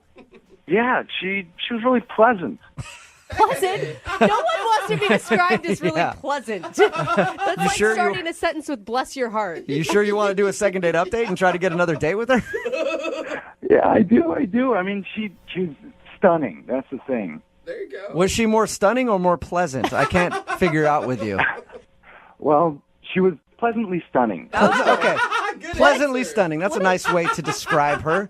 So what did you like about Summer so much? Why was she so pleasantly stunning? Well, I expected her to be blonde, with a name like Summer, but she had jet black hair and tall and fit and just everything a Summer was not supposed to be. That's what she was. She was it. She was like a naughty Summer. She's a winter. The hottest Summer ever. The hottest Summer on record, and you got a date with her. Yeah, I got pretty lucky. So, were you nervous when you saw her? You were obviously taken aback with how beautiful she was. Well, yeah, it was just, I wasn't even sure if it was her, really. I just kind of made eye contact, thought about it for a second, and I was thinking, just do it, man. Just go approach her, just ask if her name is Summer. And it was. Okay, nice. Awesome. Yes. So Score! This is it! Email said that you guys hung out at a bar and did some dancing, and there was some point where a guy cut in on you? Yeah. So we went to this bar, and there was live music, and it was nice, and conversation started a little slow, and we got to know each other, and then we started dancing. And were you like grinding dancing, or is this like pair dancing, like the foxtrot, or I don't know? It was just regular old dancing, not like 1940s old dancing. Okay. Like now old dancing. Okay, just normal dancing. All right. And how did that guy cut in on you? I didn't think that happened anymore. I haven't heard of that in a while. Yeah, it was pretty awkward. We were, we had taken a break for a second. We went back to the bar, get some water, and this guy comes in and approaches me first before he approaches her. He says, "Hey, I saw you guys dancing over there. You guys are you're a really good couple. Could I dance with her for a second? Because I haven't had any good partners." So Whoa. Weird.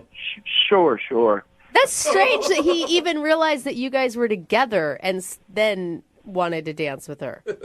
Yeah, he was probably like watching us for the whole night. Oh, creepy. It would have been better if he came up and was like, "Hey, I see you guys are a couple. Excuse me, do you mind if I dance with this fella over here?" And then you would have had to go dance with him. That was not going to happen. So why didn't you say no to him? I mean, when he asked to dance with her, just be like, "Nah, we're good, man. Thanks." I didn't want to look like I was possessive on the first night.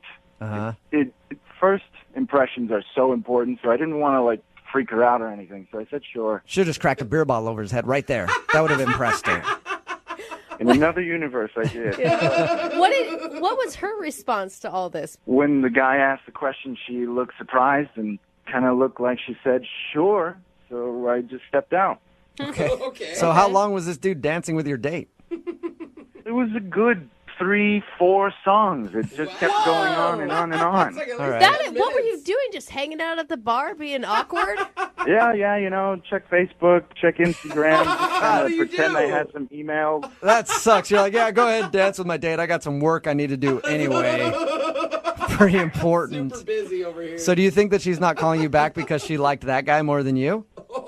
I'm worried that she might think I'm like some spineless little kid, or I couldn't stand up for myself. I couldn't fight the big bad intruder or anything like that. So she probably thinks I'm pretty much like a weenie. Yeah. Okay. How did the date end with her then? Did you ever get her back after that guy stole your date away? Yeah. She eventually cut off and came back to me and said, "Hey, how you doing?"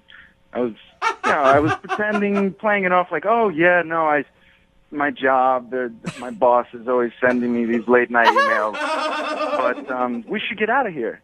And she said, yeah. We went out and we got like a little nightcap, like a slice of pizza. Nice. And then she called an Uber and she gave me a polite kiss. Like on the cheek or something? No, like on my lips. It was polite. It was polite. So it wasn't like a passionate, I like you a lot kiss. It was like, thanks for a fun night and the pizza. So she is and then she just got in the car and left. Yeah. Did she ever ask you why you didn't cut in? No, she didn't. But I could tell that she really wanted to ask. Yeah. So how many times have you tried to get a hold of her since that date? I've been calling her a few times, sending her a few texts for the past 2-3 weeks. And she only replied once, which is when I just kind of gave up. What'd she say? And she told me she was going to be out of town for 2 months and that she was going to be disconnected. So that sounds like a blow off and a half. Like, hey, I'm going to be gone for about 2 months, so hopefully you'll forget about me by then. Is that what it feels like? Yeah. All right. That's what it sounds like. We disconnected for 8 weeks. Sorry. Okay. I'm moving. Well, we're going to play a song, come back, call her, and get your second date update, all right? All right, thanks. All right, man, hang on. Moving 92.5. Brooke and Jubal in the mornings. Second date update. I don't know if the girl's even going to answer in today's second date update. If you just are tuning in for it, Charlie is on the phone. He wants to call a girl named Summer. They went out to a bar with a band and did some dancing on their first date. There was an awkward moment where a guy actually cut in and asked her to dance and spent 10 minutes dancing with her while Charlie just sat there at the bar by himself and waited. He thinks that maybe he didn't show that he was strong enough by telling the guy, no, you can't dance with my date. And that's the reason she's not calling back. I say, though, that she might not answer because she told Charlie she was going to be unavailable for 2 months.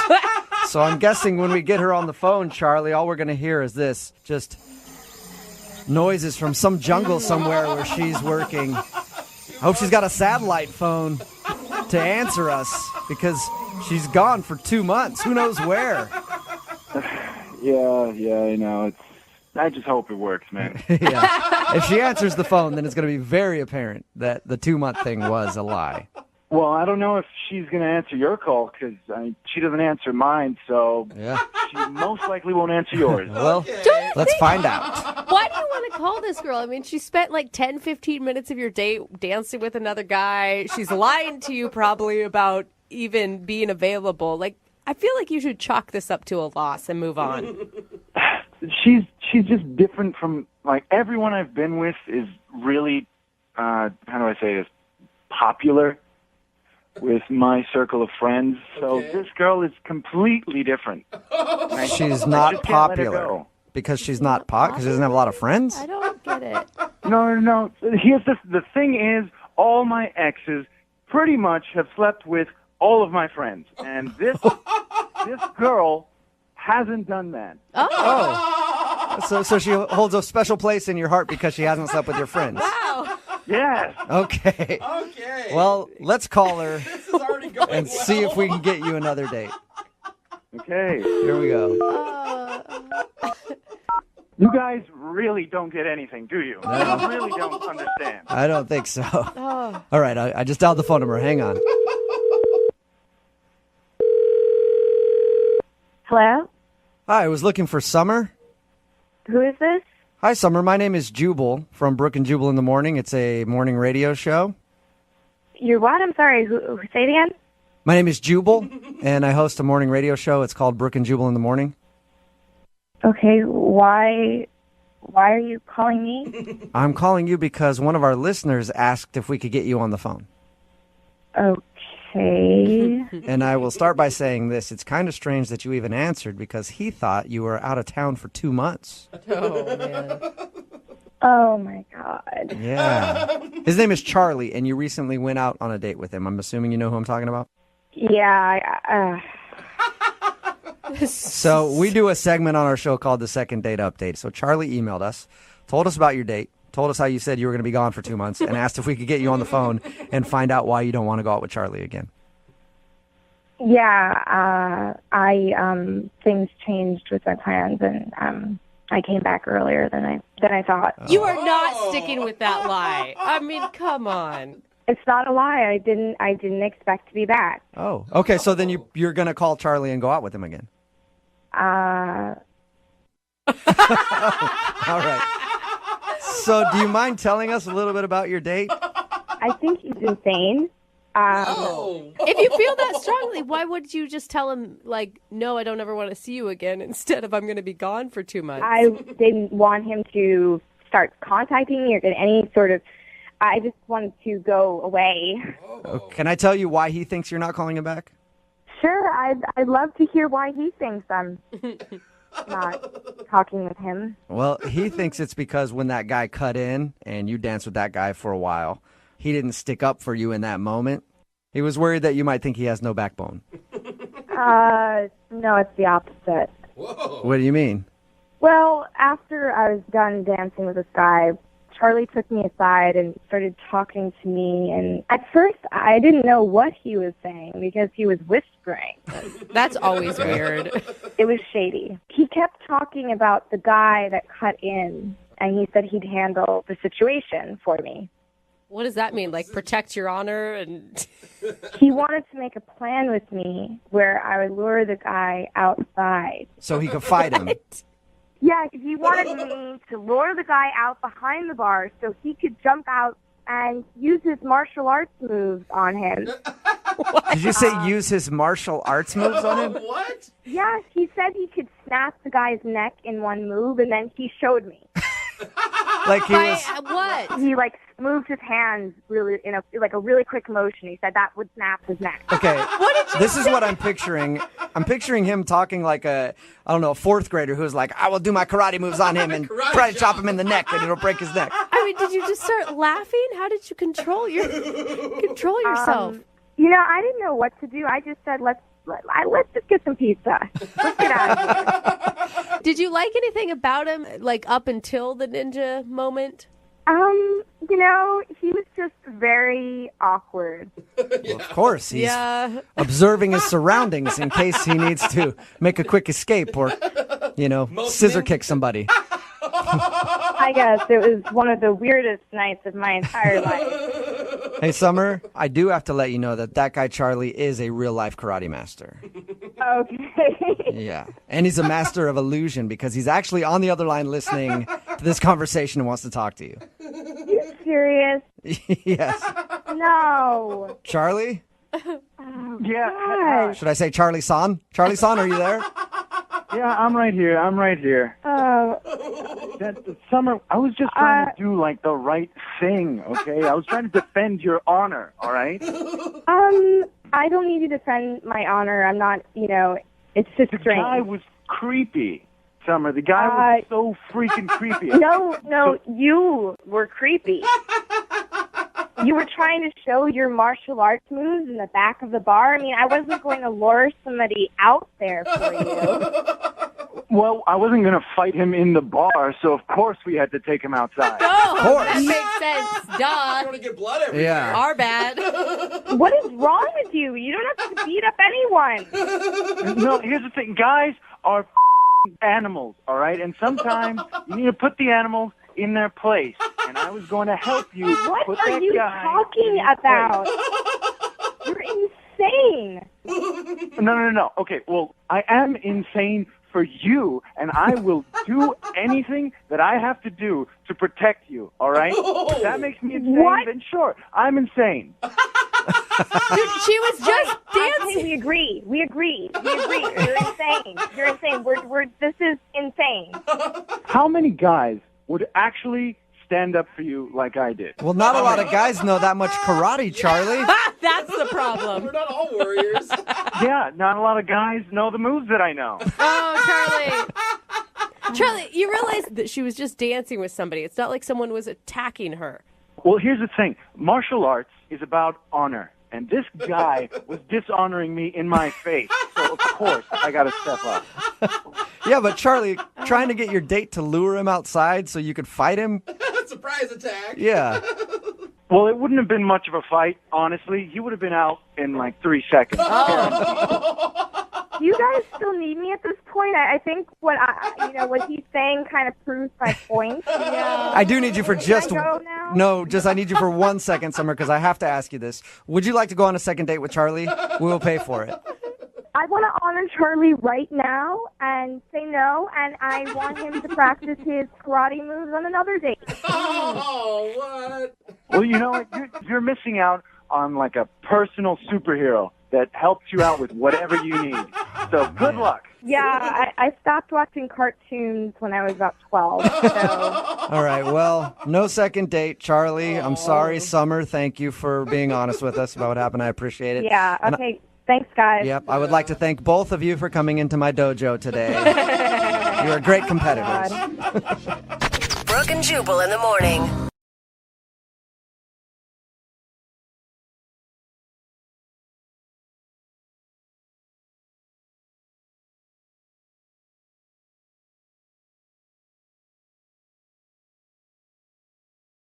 Are you single and feeling out of the loop? Put away that mouse and get out of the house. Join In the Loop, Seattle's brand new activities club just for singles. Go to intheloopsingles.com today.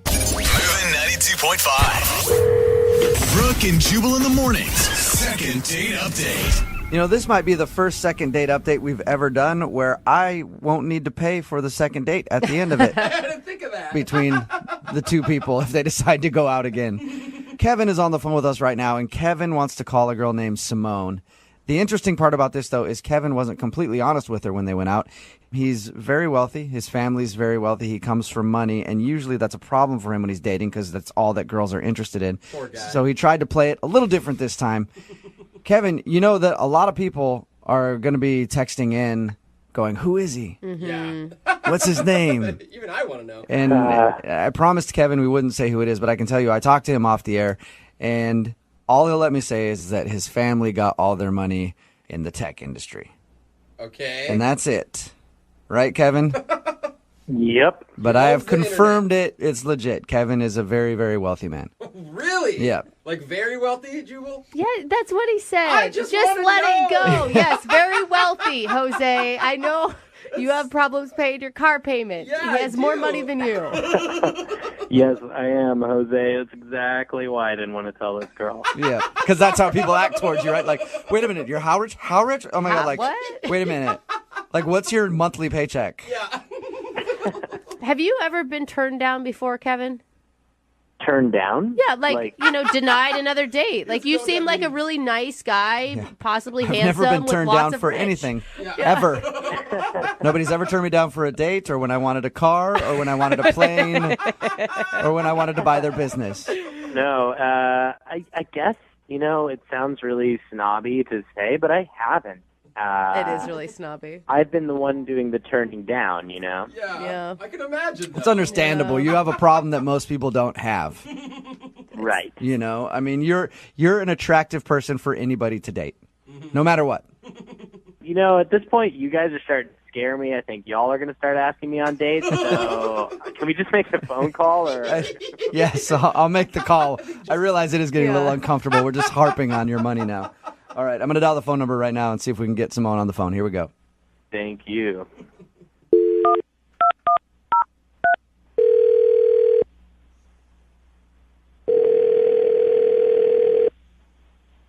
Hello? Hi, can I speak to Simone, please? This is Simone. Hi, Simone. How are you? This is Jubal from Brooke and Jubal in the morning. I'm sorry, where did you say that you're from? Jubal from Brooke and Jubal in the morning, the radio show. Okay. I'm not familiar with that show. Oh, so you're the one. I don't get it. Yeah, you're not supposed to, really. That's fine. So if you don't listen to our show, I'm calling you today because you recently went out on a date with somebody who does listen to our show, and he asked me to get a hold of you. His name is Kevin. Okay. He's texted you a few times and hasn't heard anything back. Did you not like going out with Kevin? This is just really weird that you're, I don't know, calling me and asking me about this. I understand. We make a ton of these phone calls. It's never not weird. But do you have a few minutes to tell us about your date with Kevin? I don't know. Is this going to, I don't know, get really weird and personal? Because I definitely don't want to do that. Get as personal as you want it to get. We're just wondering why you're not calling him back, that's all. And he's wondering why you're not calling him back. I don't know. I just guess I didn't really get the right kind of vibe from him. Was he like too nice? I mean, we talked to him. He sounded really nice. Maybe too nice? No, he was appropriately nice. He's the right level of nice. I don't know. There's just something about him that didn't quite come across as the kind of person that I would normally want to date. Is he creepy? No, he wasn't creepy. He was sort of, frumpy. Frumpy? Yeah. My first impression was that he wasn't making a lot of effort for this date. So you like he dressed poorly? Yeah, I mean, it's not like he seemed he hadn't washed. I don't know, like I was wearing heels and I was wearing a really cute dress and I wanted to make a good impression and I didn't get the idea from him that that was important. Were you, what? Because I always think frumpy, immediately I think chubby. Are you not attracted to him because of his body build? He's cute. Not frumpy like chubby, just frumpy like I threw this on and whatever. So you feel like he didn't put in enough effort to try to impress you? Yeah. He was very polite. It's not like he was a jerk or anything. He was a nice person. I just had this sort of feeling from him that he is not a particularly motivated person or has any sort of real kind of hustle. Really? You know what? There's nothing more unattractive to me than somebody who isn't motivated. I will agree with you on that. And so that's the vibe that you got, huh? Yeah, I mean, he just seemed kind of vague and uninspired, and I have a lot of passion, and other people who have a lot of passion, when he just didn't seem to have you don't really excited about. You don't want to date somebody that's going to sit on the couch and just watch Netflix all day, suck your bank account dry, right? Yeah, I understand that completely. You know, you want to be with somebody who wants to make something of themselves. What is wrong with that crazy person in the background? I'm sorry. I'll explain to you why Jose's laughing so hard. Okay. I think I might know why you had a hard time connecting with Kevin. Yeah. We talked to him a little bit, and he told us he was trying something different with this date. A lot of his previous dates judged him for how much money he has. So he was trying to sort of dumb himself down, I guess, to not seem like he was as wealthy as he is. Why would somebody do that? It doesn't even make sense. He told us that he wanted a normal dating experience with a regular girl that he met online. Yeah, but a normal dating experience, you still, like, put on a button-down shirt. I mean, that doesn't even... I'm with her. Listen, as rich as this dude is, he probably doesn't even know what a normal guy dresses like. Seriously. But wait, who is this person? Is this guy some famous person? And No, if you looked him up online, you would know who he is. Are you going to tell me? I don't know what I'm supposed to do with this information. I'll just let you talk to him. How about that? Hi. Oh, my God. Yeah, that's Kevin. He's actually on the other line and been listening this whole time. Oh, my God. You've been listening? Uh-huh. Oh, my God, Kevin. I'm sorry I called you frumpy. That's totally fine. I was actually going for it, going for a certain look. So I can totally see what you were seeing. I just feel like I don't know what I'm supposed to do with this information because whoever this person was that you were, like, trying to pretend to be is I don't think that's going to get you any more dates either. I don't. Like, I want to be clear. It wasn't like I was trying to be someone else. I just didn't want to divulge everything about my life and, like, have you get obsessed about, like, my family and money like everybody else I've gone out with. Well, I think at this point, the only thing I can do is just ask you who your family is. Yeah, that's what I was avoiding. I don't want it to be about that. I don't want it to be, like, some sort of, like, I'm wooing you with cash here. Well, I wouldn't want it to be about that either, and I'm sorry that you've had that experience. I understand why you've had that experience, but give me a chance to not be that kind of person. So wait, I can't tell, Simone, do you want to go out with him again, or do you not want to go out with him because you still think he's boring? I can't tell. Yes, I want to go out with him again. I just need Kevin to promise to be authentic. Okay, well, at this point, I would love to ask you guys if you'll go out on a second date. I will pay for it. We already know Simone wants to go out. Kevin, would you like to go out with Simone again? I'm going to have to pass. I'm going to have to say no, man. What? Really? This just didn't... What? This just didn't work out the way I wanted it to. You're the one that called in to get a second date.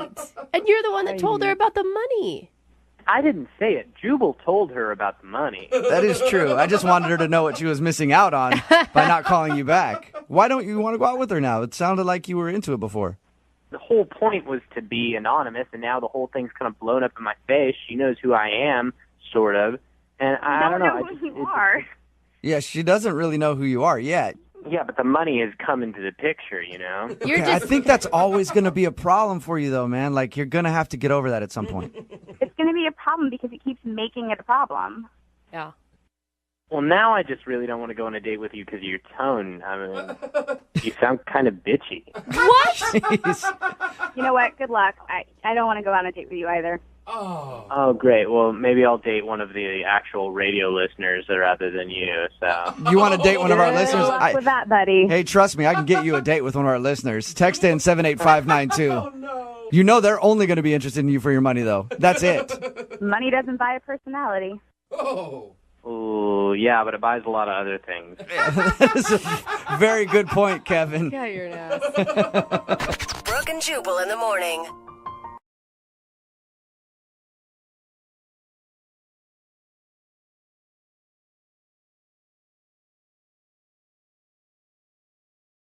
Moving 92.5. Brooke and Jubal's second date update.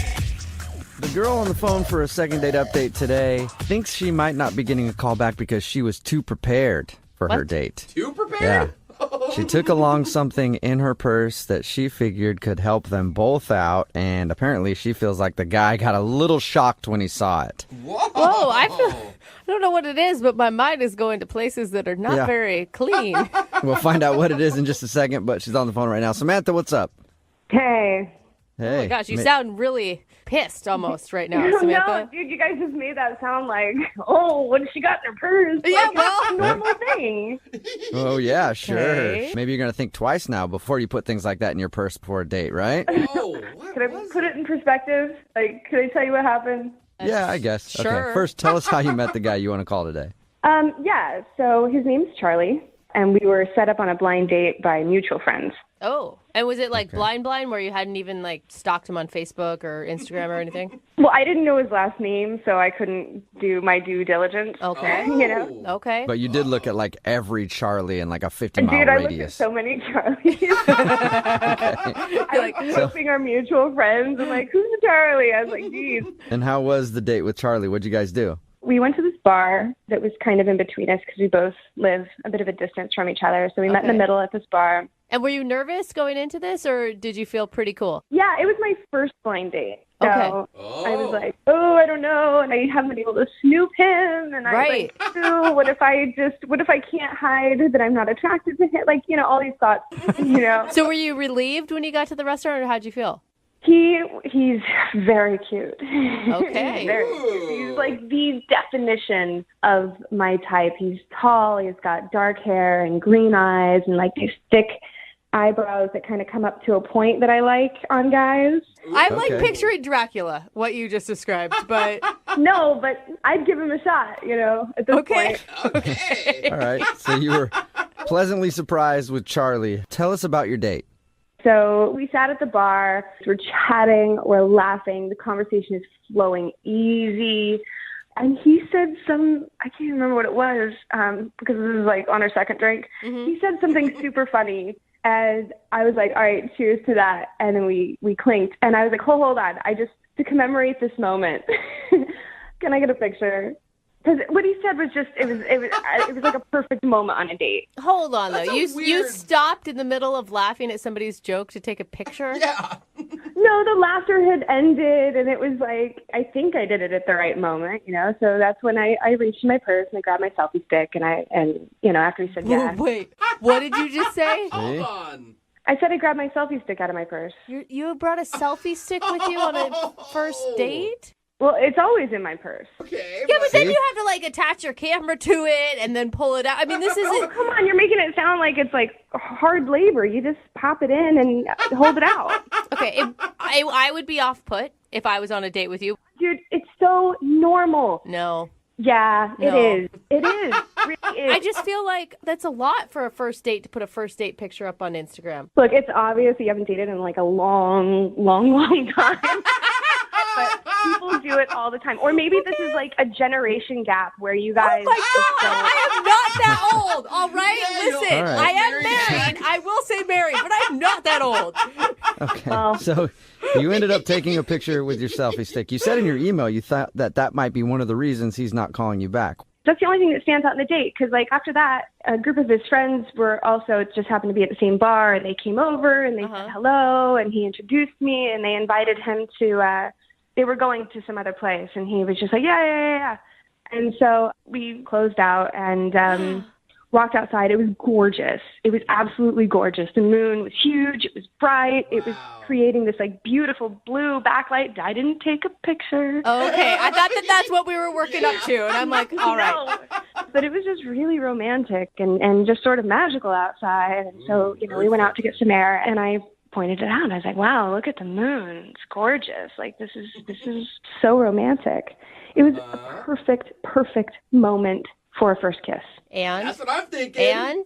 And I don't think he picked up on the moment. Oh. Did he just stand there and go, yeah, it is gorgeous? That's exactly what he did. That is exactly what he did. And so I was like, okay, well, maybe he's a little socially awkward. So I started, like, slowly leaning in. Yeah? And he's like, what are you doing? Oh, you got shot down. Oh, no. Dude, so I got shy, and I was like, you have something on your shirt. I was just going to get it off. I would say smooth recovery. Yeah. Well, not exactly, because he was like, really? Because I thought you were trying to kiss me, and that would be weird. Shut up! He said that? He said, and that would be weird. Whoa. And that would be weird. And I was like, no, I wasn't trying to kiss you. Like, You're like, What are you talking about, you that's pervert? You out here disgusting. trying to kiss me or something? Are you dropping hints? and he's like, because I just met you. And I was like, of course, yeah, I just met you, Yeah, of course. Yeah. That's pretty funny. I like her. So that's an awkward end to the date then. Was that like the last little bit? Yeah, so that felt awkward, but like the conversation was so free-flowing, and it was so easy and light and fun, and that's why I'm kind of disappointed he didn't call me afterward. Okay, Yeah, well. I could see that. I mean, selfie stick aside, it sounds like a great evening. Yeah. Like, how can a selfie stick, something so simple, be a deal breaker? I wouldn't think that would ruin things for you, but maybe the awkward kiss moment could have. Well, he doesn't know that I was going in for a kiss. I played it off pretty well. Yeah. All right. Well, we'll play a song, come back, and then call him and get your second date update, okay? Okay, thanks. All right. Hang on. Moving 92.5. Brooke and Jubal in the mornings. Second date update. Samantha is on the phone, and she wants to call a guy named Charlie. They were set up by friends. They went out to a bar, had a fun time. She thinks that he might have thought the selfie stick she brought along was awkward to take pictures with. And then at the end of the date, there was another awkward moment when they walked outside and saw the moon, and she looked up at it and was thinking, this is so romantic. I know that he's just going to lean over right now, and we're going to make eye contact, and we're going to share a beautiful kiss. And then in his head, it was just, that is a nice moon up there. That sure does look good.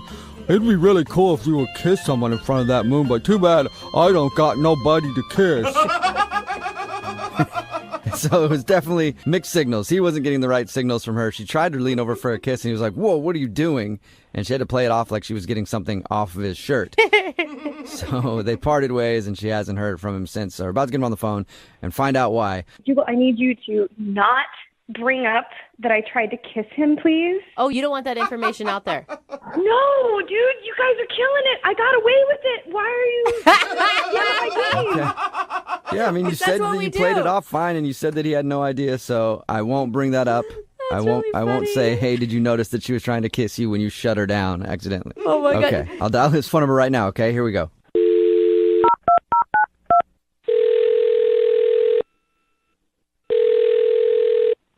Hello? Hi, can I speak to Charlie, please? This is he. Hey, Charlie, how are you? This is Jubal from Brooke and Jubal in the Morning. What? I'm sorry, what's Brooke and Jubal in the morning? What can I do for you? It's a radio show, a morning radio show. A morning radio show. And what does it have to do with me? Well, I'm calling you today because we recently got an email about you from one of our listeners. An email from a listener about me? Yes. Why? Because they recently went out on a date with you and they thought you were awesome, but now you're not calling them back. Okay, so... I know, it's weird. So what I'll explain it to you, Charlie. I'll explain it to you. We do a segment on our show called the Second Date Update. That's where if you go out on a date with somebody and then end up not calling them back after, they email us to see if we can get you on the phone and find out what happened. So you went out with a girl named Samantha the other day. Isn't not returning the call enough? Well, apparently, I mean, it's enough to let them know you're not interested, but they want to know why. Wow. I don't really know if I want to talk about it. I don't know if it would be fair to Samantha. I don't know. Well, if you're thinking about it being fair to her, she is the one who wanted us to do this phone call, and she also said that she's willing to hear whatever the reason is. I mean, she told us that she thought you guys got along great and that you had good chemistry.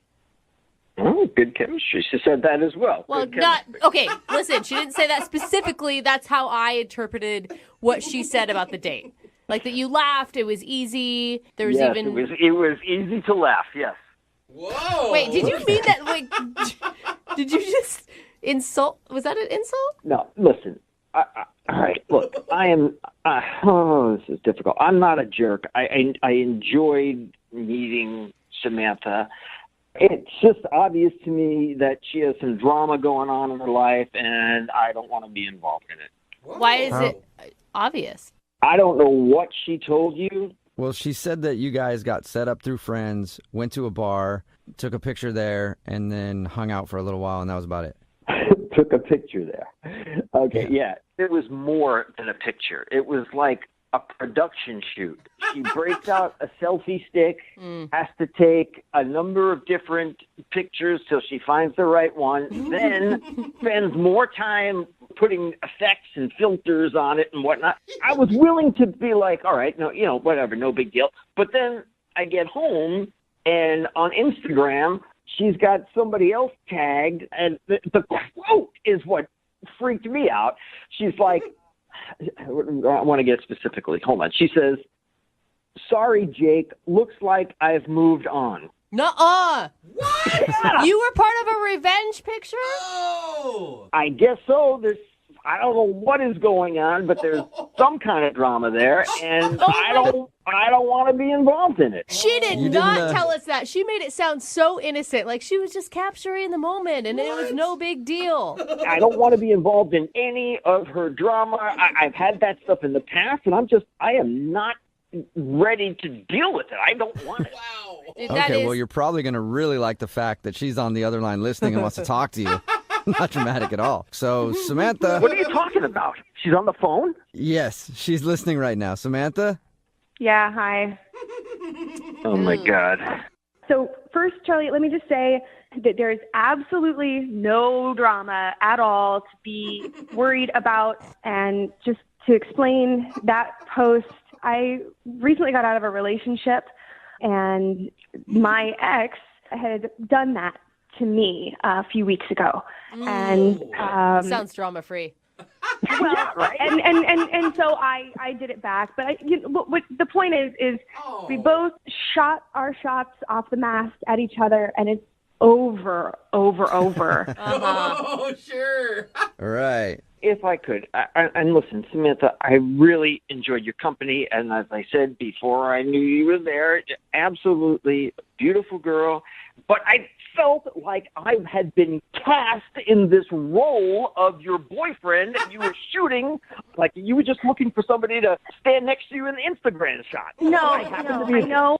I'm sorry that it came off that way, and I made you feel that way, or any of that. I could not be more sorry. But the truth is I really do like you, like quite a lot, and that isn't normally me. It was emotional and sort of just overly excited when I had finally met you, and you were you. So I'm hoping that this doesn't kill things. Oh, wow. Well, that's really nice of you to say, Sam.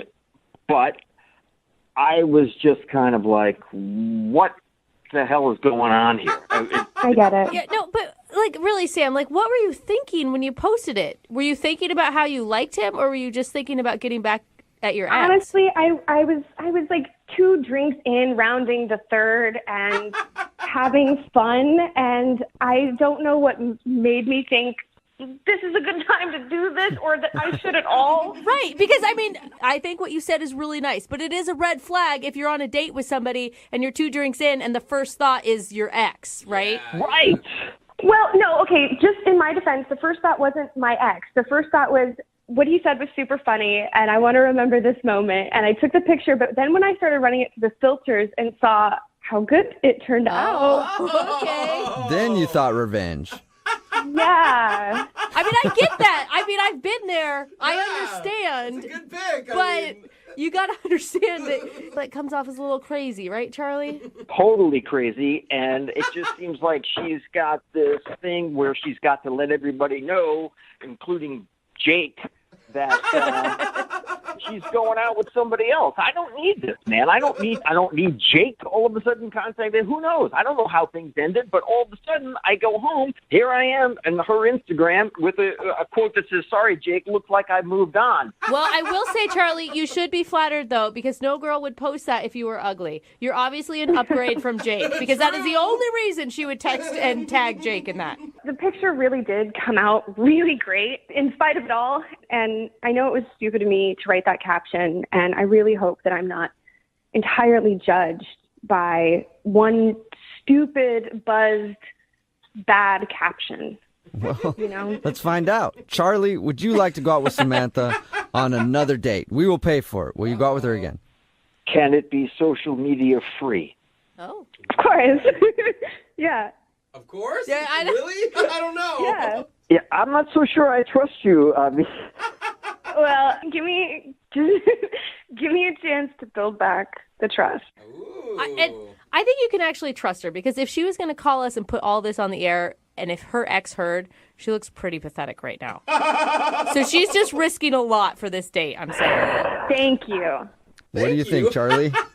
You know what? I think it's worth one more date. Let's do it. Oh, cool. So that's sweet. All right. Well, congratulations, you two. And hey, Samantha, on this date, if you actually do try to lean in for a kiss, it might actually happen. Jubal? You weren't supposed to say anything.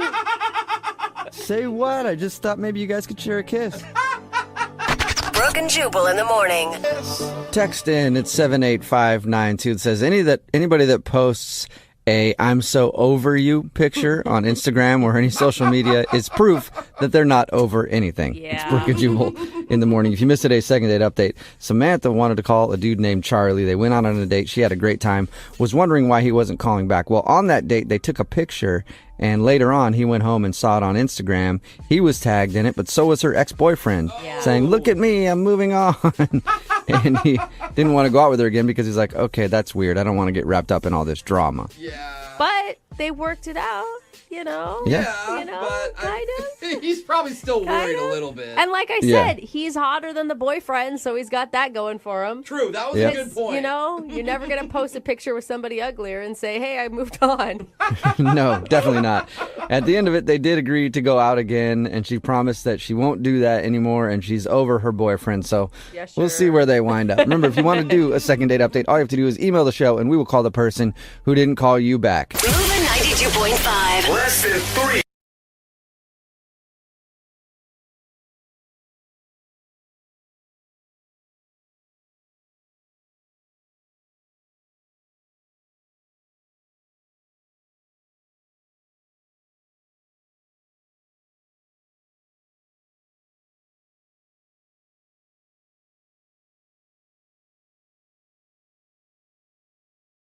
Are you single and feeling out of the loop? Put away that mouse and get out of the house. Join In the Loop, Seattle's brand new activities club just for singles. Go to intheloopsingles.com today. Moving 92.5. Brooke and Jubal's second date update. You know, normally during a second date update, we talk about what happened during the date. Today's a little bit different, though, because Patrick is on the phone. He wants to call a girl today that he met off of Tinder. Apparently, they had a great date, but it's what happened after everything was done that gets really strange for him. Patrick, how are you?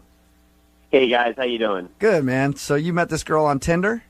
Yeah, I did. All right. And your email said that this girl was different than other girls that you've met on Tinder. Why is that? Well, I don't know if you've been on Tinder, but this girl is she's classy, she's educated, she's funny, she's smart, she's great. So it's not just somebody that you wanted to hook up with? No, I mean, I really liked her a lot, actually. Did she seem like, impressed by you or pleasantly surprised? Well, she said it was her first time on Tinder, so... And you're like, all right, let me show you how Tinder works. Come back to my place. Dude, I'd be so nervous if I was going out on my first Tinder date. Was she, hesitant at all? Well, maybe at the start she was, but after some wine and some more wine and some more wine. Yeah. It always seems to help. Yeah. So your email says that you guys had a great time during your date and everything went well, but the weird part was after the date. What do you mean by that? Yeah. Well, the other night I put her in a cab and, we had a nice passionate kiss, said goodbye. And then, the next day I started getting some really bizarre text exchanges with her. I mean, just weird. Did she text you first? No, I actually texted her and said, hey, I had a fantastic time. When can we see each other again? That's super weird. Yeah, crazy. No, here. Oh, you know what? Let me bring it. Hold on. Let me get it up. Hold on. Here. So then...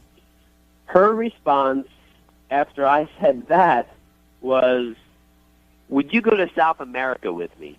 What? What? Was she joking? Exactly. So I text back, LOL, you're funny. And then she texts back, I'm serious. Whoa. Okay. I mean, obviously at that point you're like, what are you talking about? We went out on one date and you want to go to South America? That's exactly what I said. I said, you're not serious. LOL. We just had our first date. And then I wait a while, and then she texts back, never mind. Then I text right back, how about we hang out within the country somewhere, LOL. I think that's a good response. Perfect. Yeah. Funny. I thought so too, right? So I'm waiting, and a whole day goes by, 24 hours, and she finally gets back to me, and this is her text. I can't see you anymore. You're a real great guy. Good luck in the future. What? That is weird. So she asked you to go to South America. You were like, are you joking? She said, no, I'm serious. And then because you wouldn't go, she said, I don't want to see you anymore. That's what it seems like. And I'm like, what the? And I texted and I've called and she won't return any of my calls or texts. So I mean, what the? I have no idea what's going on. Is that the first time you guys talked? I mean, did you know she's going on vacation in South America or she's moving there? It's the first time I ever heard anything about South America. So you met her off of Tinder. How much do you know about her? How much did you discuss about her personal life when you were on your date? Well, we joked about our families and our jobs and, where we went to school. So, I mean, I kind of feel like I got to know her. I guess what I'm asking is she rich? And was she like a rich girl who was like, I like this guy. I'm going to take him to South America. And did you just pass up an opportunity of a lifetime? I hope not. My God. He's like, oh my God, why didn't I say yes? I should have said yes. I never thought of that. I mean, that better not be true because I would actually love to go to South America. Yeah, you should have just played along and said, absolutely, I'll go to South America. Are you paying? Because I will go. Well, that is strange. And you haven't heard anything from her other than after that text exchange going like, sorry, I can't see you anymore. Good luck. She has not responded. Maybe she found a South American replacement, taking somebody else down there. Did she come off as someone who is like a lot of spur-of-the-moment decisions? No, I mean, it was one date. I mean, I don't know that much about her, but she seemed sane. Yeah, until you read those texts and then you're like, you sure you want to call her? You sure you want to try to get her on the phone? I want to know what the hell. I mean, what was that all about? Okay. So you do want a second date, maybe, but you also are just like, why the invite to South America and then blowing me off after? Yes and yes. Okay. All right, well, we'll play a song, come back, call her, and get your second date update, all right? Okay, thanks. Yep, hang on. Moving 92.5. Brooke and Jubal in the mornings. Second date update. The guy on the phone for a second date update today passed up the opportunity of a lifetime, an all-expense-paid trip to beautiful South America. That's right. He met a girl on Tinder. They went out for a fabulous date. According to him, everything went fine, even into the night with a passionate kiss. And then it was what happened after the date that was strange. He got invited on a trip to beautiful South America. And he said no. And then she won't talk to him ever again. Right, Patrick? That's what happened. Yep. Yep. I thought she was joking. So Patrick went out on a date with a girl they met off Tinder. They had a good time, but after the date, they were texting back and forth, and out of the blue, she asked if he would go to South America with her. He said no, thinking she was joking, but apparently she was serious because it pissed her off, and she's never talked to him since. You know what? I don't even know if we're going to be able to do this second date update because I'm assuming we're going to call her. She's going to be in South America, and her phone's going to be off, Patrick. Well, that'll be an answer, I guess. I really want to know why she would invite you to South America the day she met you. You want to know? Yeah, no kidding. No kidding. Are you regretting turning her down already? You guys keep acting like I was offered a trip from a game show or something. I mean, I still think she was kidding. I don't even know. All right. Well, we're going to dial the phone number right now, see if we can get her on the phone, and get your second date update. You ready to go? Yeah. All right, here we go.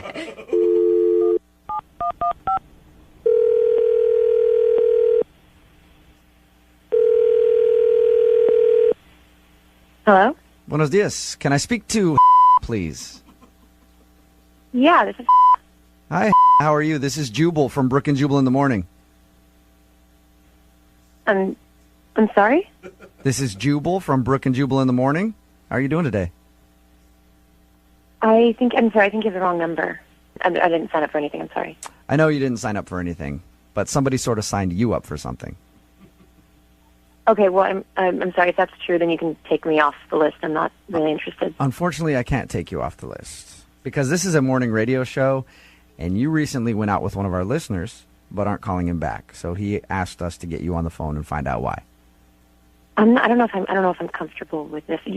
I'll give you a little background first. Okay, his name is Patrick. You guys met on Tinder. I'm sorry. I'm not comfortable talking about this. I'm not interested. Can I just ask you one question? I'm just curious about the text messages that you sent him after your date when you invited him to South America. Were you being serious? Whoa. She's hung Wow, up. Patrick. You must have really pissed her off by not agreeing to go to South America. This is getting even weirder. All right, I'm going to try to call her back. Look, I'm not trying to be a bitch. If I'm going to talk to you, I need you guys to bleep my name out. Okay, that's fine. I can beep your name out. You're pretty much, you're anonymous anyway. Nobody really knows who you are. Do you have friends that listen to the show? I don't know. I don't even know who you guys are. So. Okay. So you're pretty much anonymous. I promise you, if you let us talk to you for a minute, I will beep your name out. Nobody will know who you are. So what do you need to know? Well, I'm curious about the text messages that you sent to Patrick. So we talked to him about your date. He said that it was great. And then he told us after your date, you asked him to go to South America. He thought you were joking, and then it sounded like you were serious. And that's the last he's heard from you.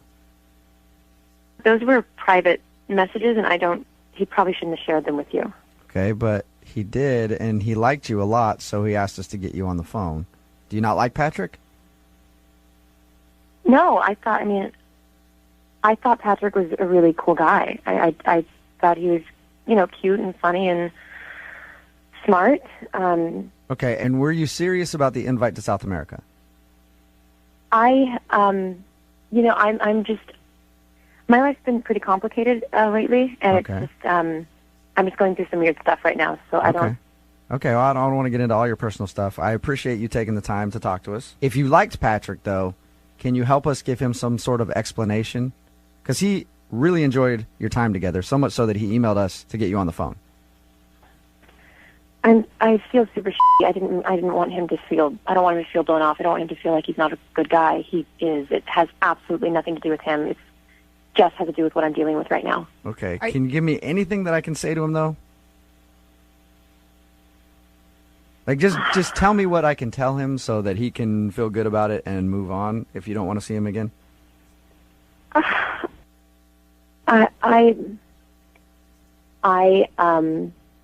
I'm getting married in 2 weeks, and What? Married? You're getting married in 2 weeks? Oh, girl. yeah, I'm getting married in 2 weeks. Why Okay, are you what- on Tinder? I only did it once. I'm just having a lot of second thoughts, and Patrick seemed like a really cool guy after talking, and I figured if I went on one last date, maybe if I liked it, the universe would tell me where I was supposed to be, whether it was dating or getting married, and So you were kind of having second thoughts about getting married and thought, I'll try one more date. If it's good, that means I shouldn't get married? I don't know what the I was thinking. It's been a really stressful time, and I know it was stupid. Why are you getting married? Don't get married. If you're kissing another guy, don't get married. What are you thinking? That's the worst decision you could ever possibly make. You know, Les, I already feel pretty I don't even want to make me feel shittier. All right. No, it's gonna Hey, make I'm you not. feel No, shittier we're not if trying to. you're We're not married. trying to make you feel. We're not trying to make you feel crappy about it. Look, I'm gonna keep her on the phone. We're not trying to make you feel. We're not trying to make you feel crappy about it. I promise. And I appreciate you taking the time to tell us what happened, because then I can go back to Patrick and sort of explain things to him. I do have a question about the South America thing. Can you shed any light on that? I just thought we had a connection. I thought he was really special, and I figured if we were both willing to just drop everything and just leave and go be ourselves elsewhere, then maybe that would make us happy. Whoa. And I thought maybe he'd say yes. I thought. He said that you guys had a lot of wine. Was it the alcohol talking that night? No, I was sober when I texted him. You were sober when you texted him about Oh South America. my So good in your Lord. mind, if you guys ran away together, like you were willing to run away with him if he said yes?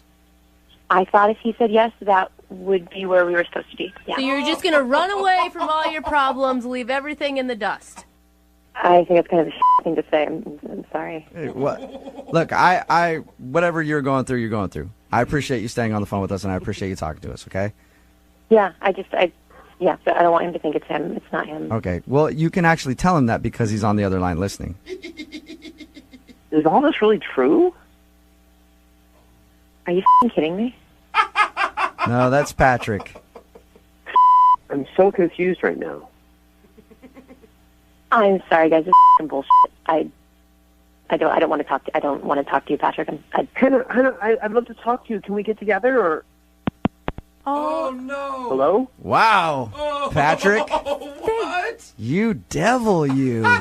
You almost got a girl that's getting married to leave the country with you and ditch her husband. That's not his fault. Yeah, it is. It's all your fault, Patrick. We didn't throw I'm blown those. away, guys. I'm blown away. You had So no right. idea that she was in another relationship, like none at all. I had no idea. Oh, I'm like dude. freaked out right now. Wow. actually. Not only was she in another relationship, engaged to be married, and was Holy thinking about crap. leaving her husband and the country with you. Oh my God. I really want to talk to her again Why? What do you want to talk to her about? What are you going to say? because I feel the same way. I don't know. Why would you want to run away with a woman who's about to get married in 2 weeks? I don't know what to think. I mean, I really like this girl, but then again, I mean, it was only one date, and I mean, I don't think I'm ready to run away to South America with her, but I mean, she shouldn't even get married into this guy if she feels that way. Yeah, right? that sucks for that dude. Now, if she would have been on the date with you and told you, I'm assuming you would say no, but I don't know, and told you, hey, I'm about to get married, but I really like you, and I think that I would leave him for you, what would you have done? I have no idea. Oh my God, why would you not? You say no. Why are men so attracted to crazy women? That they're girl hot. is a nut job. Brooke, I you am always- sorry. You always say you believe in love. Love works in mysterious ways. Oh, bullshit. Patrick, she was hot, wasn't she? She was extremely hot. There you go. That's what it is. Normally, this is the time where I ask if you want to go out on a second date, but she's not on the phone, and she's going to be getting married, so probably not interested in another date with you. I guess I'll ask the listeners. Text in 78592. What should we do from here? Oh, my gosh. Brooke and Jubal in the morning. Yes.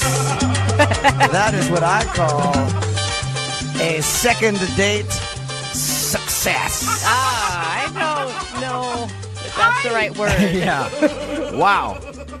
So if you tuned in like in the middle of that and you didn't know what was going on, Sky Patrick went out with this girl. We had to beep her name, otherwise she wouldn't let us air it at all. But we beeped her name. Anyway, they went out, they met off of Tinder. After their date, she said, come with me to South America. And he was like, we went out on one date. Yeah. Are you serious? And she said, yes, I'm serious. Come with me to South America. And he said, how about we just hang out in the States and maybe someday later we could go to South America. And then she was like, it's not going to work, and stopped texting him back. The reason being, she is about to get married and was having second thoughts and thought that maybe he was the one for her and wanted to run away with him to beautiful South America. I'm sorry. After one date, you don't think he's the one. You just want any excuse to get out of the marriage, period. Like, you're trying to let yourself talk yourself out of it. And people are getting mad at me because I was saying that she's crazy. I'm sorry. Oh, she's absolutely crazy. Yeah, But- she is. She's definitely crazy That for is sure. nuts. But she was hot, so he actually at the end of that was thinking Yeah. that he would actually be interested in a relationship with her still. It is amazing what men will say yes to when you've got the right size waist and a nice rack. Mhm. It is like the power of that is beyond compare. And crazy girls in the bedroom, A+. Yeah. And we all know that. But in real life. Yeah, but if you're going to plan on breaking up somebody's marriage, chances are she's going to want to marry you next. Yes. True. She's going to want to marry you, and then you're going to be about to get married to her, and she's going to do the same thing to another guy, try to whisk him away to South America Oh my God. so that she can get out of getting married. I feel bad for her husband. Has no So idea. bad. Yeah. I'm sorry, but people keep texting in, Brooke, I can't believe you said that to her. She already felt bad about it. I know. What? Well, she was should playing. feel bad. She was playing the victim role big time. Yeah. It wasn't about the fact that I'm kind of a d-bag to my husband who I'm about to marry right now. Yeah. But I wanted to run away with this guy. It was like it's so hard for me, and I don't know what to do. The craziest thing is, like you said, though, the other guy was actually like, well, I felt that connection I know. too. I don't know. It's like, what do you mean you don't know, dude? Crazy has a funny way of finding more crazy. That is a very that is eloquent, Jubal. I wish I could have sent them on a second date To South America. to South America. or just even a South American restaurant in town. We asked what we should do. We said text in at 78592. What should we do? A lot of people are saying crash the wedding.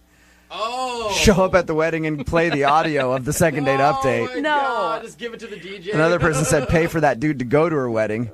And then another said send him to South America. No, he blew his shot at that. He had a chance to go to South America. Remember, if you want a second date update, all you have to do is email the show, brookeandjubal@moving925.com. We will call the person who didn't call you back.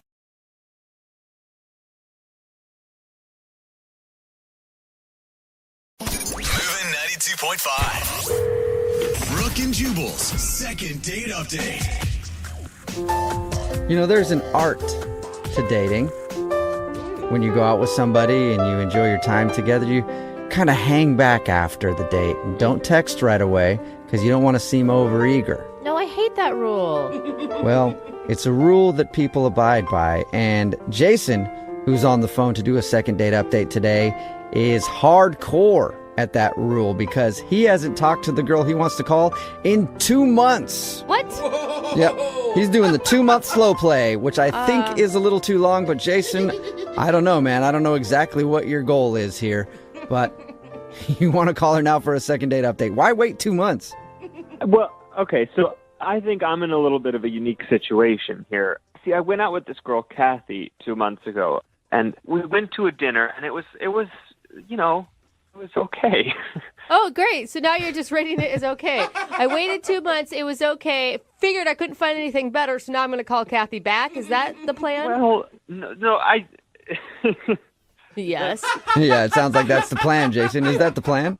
Is that horrible? Yes. I just think that maybe after, all this time, I came to a realization that this was actually what a date maybe is more supposed to look like. What?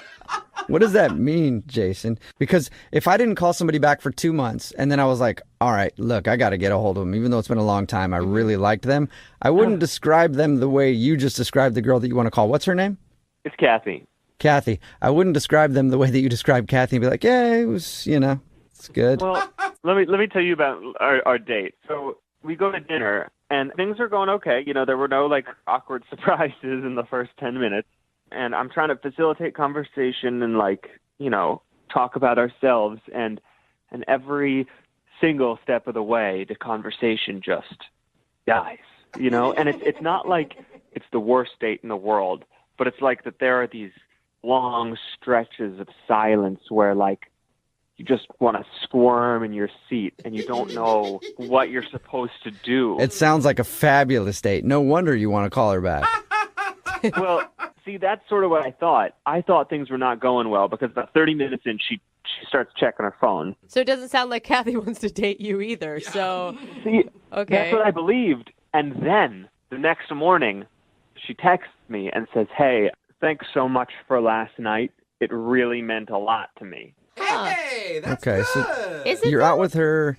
There's a lot of lulls in the conversation. She's checking her phone 30 minutes in, and you find out that she actually had a great time.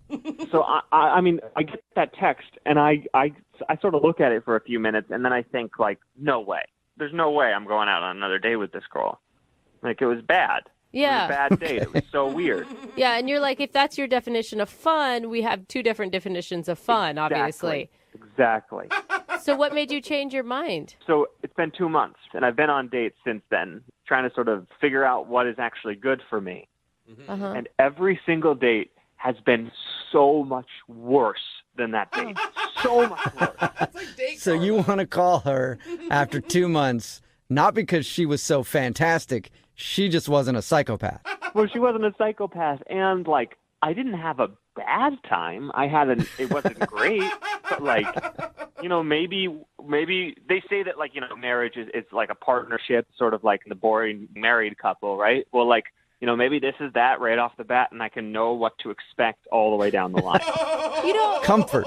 Normally, I would be really against this, but I feel like online dating has given people too many choices that you don't ever know what was good. Like, if it was pre-online dating, maybe you would have given her a second chance, and the second time it would have been fantastic. And this date wasn't a bad date. I enjoyed my meal, and the company was okay. It's just... This is so awkward. It's amazing.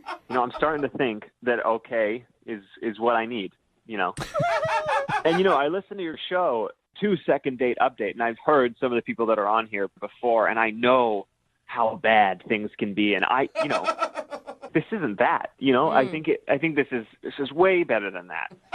Yeah, just a little lag in conversation when you guys went out and she didn't mess her pants and throw up on you. Honestly, it could be so much worse for me. So much worse. I love that our show is taking a low bar and lowering it even further. Yes, to help. Well, it lets you know. It lets you know how bad things can get. Oh, good. That should be our new show slogan. Yeah, Brooke and Jubal in the morning lets you know how bad things can get. I like it. But honestly, Jason, she's probably not going to be super excited that you haven't called her for 2 months. Yeah, I realize that may be a problem. I did text her a day ago and said, long time no talk, stranger. Just trying to ignite a conversation, and I have not gotten a response, which I don't blame her for, but I really do want to like reach out and at least try to get a second date. Okay. All right. Well, we'll play a song, come back, and then call Kathy and see if she's willing to go out with you again since she's not the worst option. All right. Thanks, guys. So awful. Yeah, no problem. We'll get your second date update right after this. Moving 92.5. Brooke and Jubal in the mornings. Second date update. If you're just tuning in for today's second date update, we have Goldilocks on the phone. Goldilocks goes by the name of Jason. Huh. He's been in the dating world, and most of his dates have either been too hot or too cold. And he wants us to call Kathy for him right now. And Kathy is, well, she's not even just right. She's just okay. And that's why he likes her. He actually went out on a date with her 2 months ago. And hasn't talked to her since. But now he wants to call her to get another date because, according to him, all of his other dates have been so bad that he's thought about it and he's like, this one was actually probably the most decent date I've had in 2 months. So why not give it a shot and see if she'll go out with me? Jason, I feel like you should tell her, or we should tell her, that you want to give it another shot because, hey, the first one wasn't so great, but first dates are hard, and maybe the second date would be better. Yes, I think that's part of what I'm hoping. Okay, that's the message you're trying to get out, not like, well, she was good enough. Absolutely. I mean, I think I'm a little worried that it's going to come across as, because, I haven't texted her in 2 months. So the fear is that, she'll think what I said. Yeah. Okay. All right. The fear is that she'll understand the truth. But I wouldn't even call out how bad the date was. I mean, it was on your end. You said it was boring, but she texted you the day after, right? Yeah, so I think I'll say something like, I wasn't ready at the time. I liked you too much, and I didn't know how to deal with it, so I went away for 2 months. Now we're just lying. Yeah. Yeah, it might work. No. All right, I'm going to dial her phone number right now, Jason. Here we go. You ready? Yeah, thanks, guys.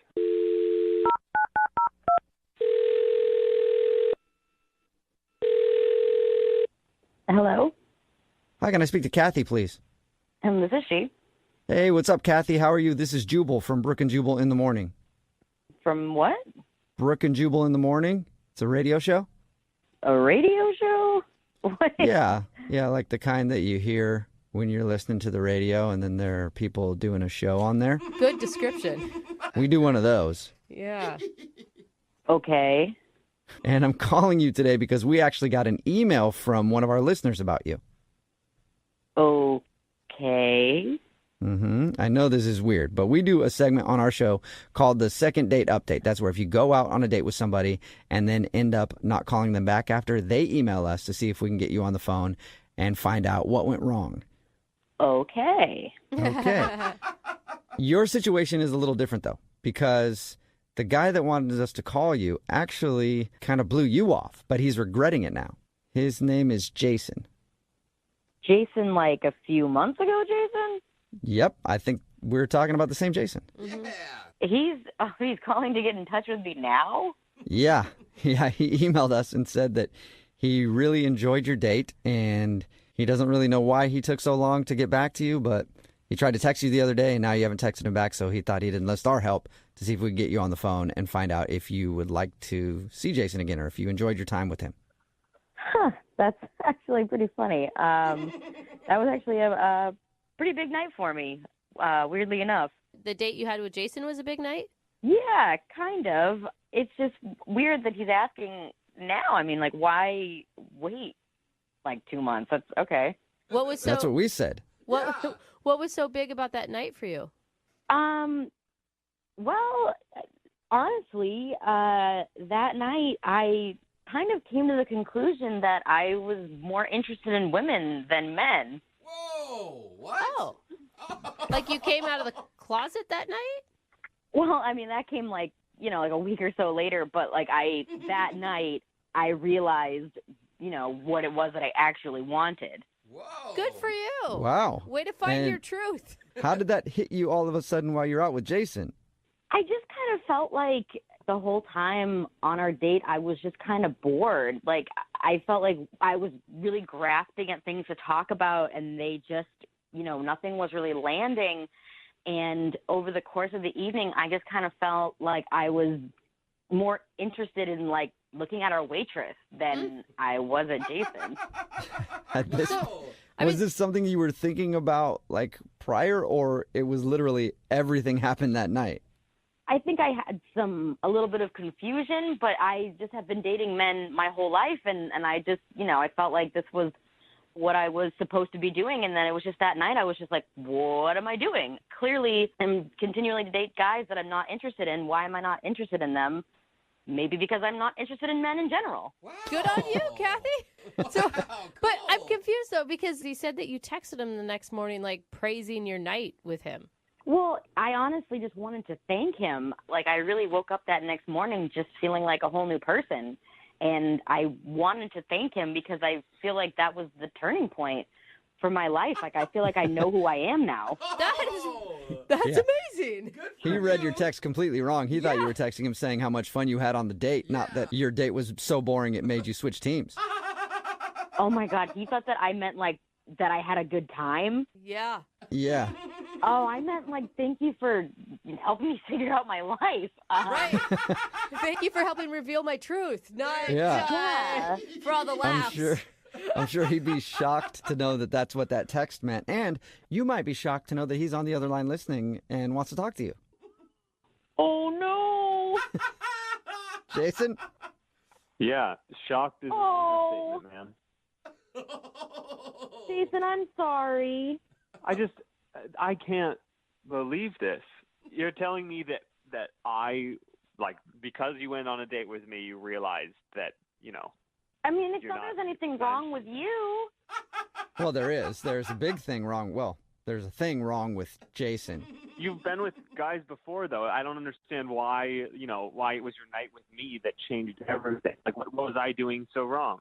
No, you didn't do anything wrong. I think it was just a culmination of a lot of dating of men and realizing that I wasn't enjoying myself. And I guess you were just the last date that I didn't enjoy, that I kind of went, well, maybe it's because I'm not interested in men. Yeah, but then why would you text me the next morning? Like, that is only something that you would do if you were interested in me. If I recall, I texted you that, just thanking you for a great night. I didn't ask to see you again. I mean, you didn't text me back, so I figured, oh, great, we're on the same page. Yeah. That was still kind of a lie then, right? You didn't have a great night with me. What? Jason, are you actually butthurt about this? Yeah, of course I am. Like, I was not the reason that it was a boring date. I don't buy that as the reason she texted me that in the morning. I think she's, I think you're trying to get back at me, if I'm honest. Like, what? You think, really? Jason, are you accusing Kathy of lying? Yeah, I mean, I don't believe that was the night she decided that she was, playing for the other team. I don't believe it. So, Jason, you're saying that you are just God's gift to women, and there's absolutely no way that I could not be interested in you. No, Is Kathy, that that's not, what I'm that's not hearing? what I'm saying. I think that maybe you're upset that I didn't text you back, and so now you're trying to embarrass me on the radio, and that's pathetic. What? How are you turning her moment of truth into something that's about you, dude? I just think it's a pretty good story. You know what I mean? Like, she was on her phone the whole night, and you're telling me that was the turning point of her life? No way. Texting my best friend because we had been having this conversation about, am I interested in women? I don't know. I don't know how I feel. And I had, just such an epiphany on our date that, I texted her. And I didn't really feel it was appropriate to share with you, obviously. I think it would have been amazing if you shared it with him. Like, hey, by the way, half an hour into this date with you, I just figured out that I am a lesbian. All right, let's finish up. You want dessert? Dessert? I mean, maybe he could have been my wingman for the waitress. I mean, I don't know. Yeah. See? All Jason, right, well, I mean, you guys could still be friends. You did help her in a big moment of her life that was very pivotal. Yeah. Yeah, I can introduce you to some of my friends. Like, I'm open to that. Hey. well, Kathy, what would you say to going out on another date with Jason? We will pay for it. Would you go on a second date with Jason? I would say if he wants a wingman to help him find women, and you guys want to pay for that, I would love to help him in that situation. So, Kathy, is that a no, or will you go out with Jason and help him find chicks? I mean, I do have some friends that I could probably set him up with. Hey. You're saying you might have some straight friends who would be interested in me? Until they actually go out on a date, For Jason. now. I mean, honestly, at this point, I'll just take any date with anyone who wants to go out with me. Oh my gosh, Jason. Well, congratulations, Jason. Really? Is that what it deserves? So You congratulations. might have got a second date. I hope I don't bring anyone else to any big realization on my next date. Brooke and Jubal in the morning.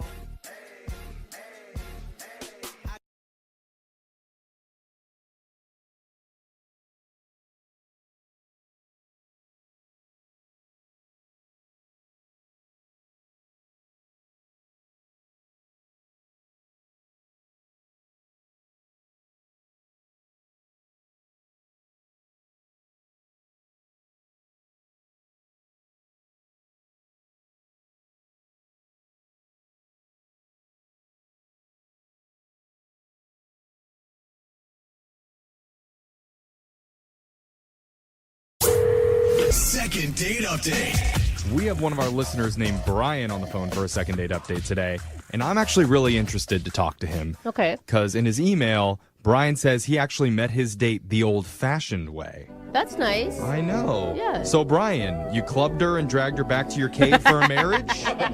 Super old-fashioned. I like it. Oh, wow. Didn't quite happen like that. Oh, good. Oh, she clubbed you. Yeah, right, exactly. Oh, okay. So, I guess before we find out exactly how you met, tell us what's her name? Jordan. Jordan? And Jordan was not wearing a loincloth. No, there was no loincloth involved at all. Okay. I'm losing interest now. Yeah. So how did you meet Jordan?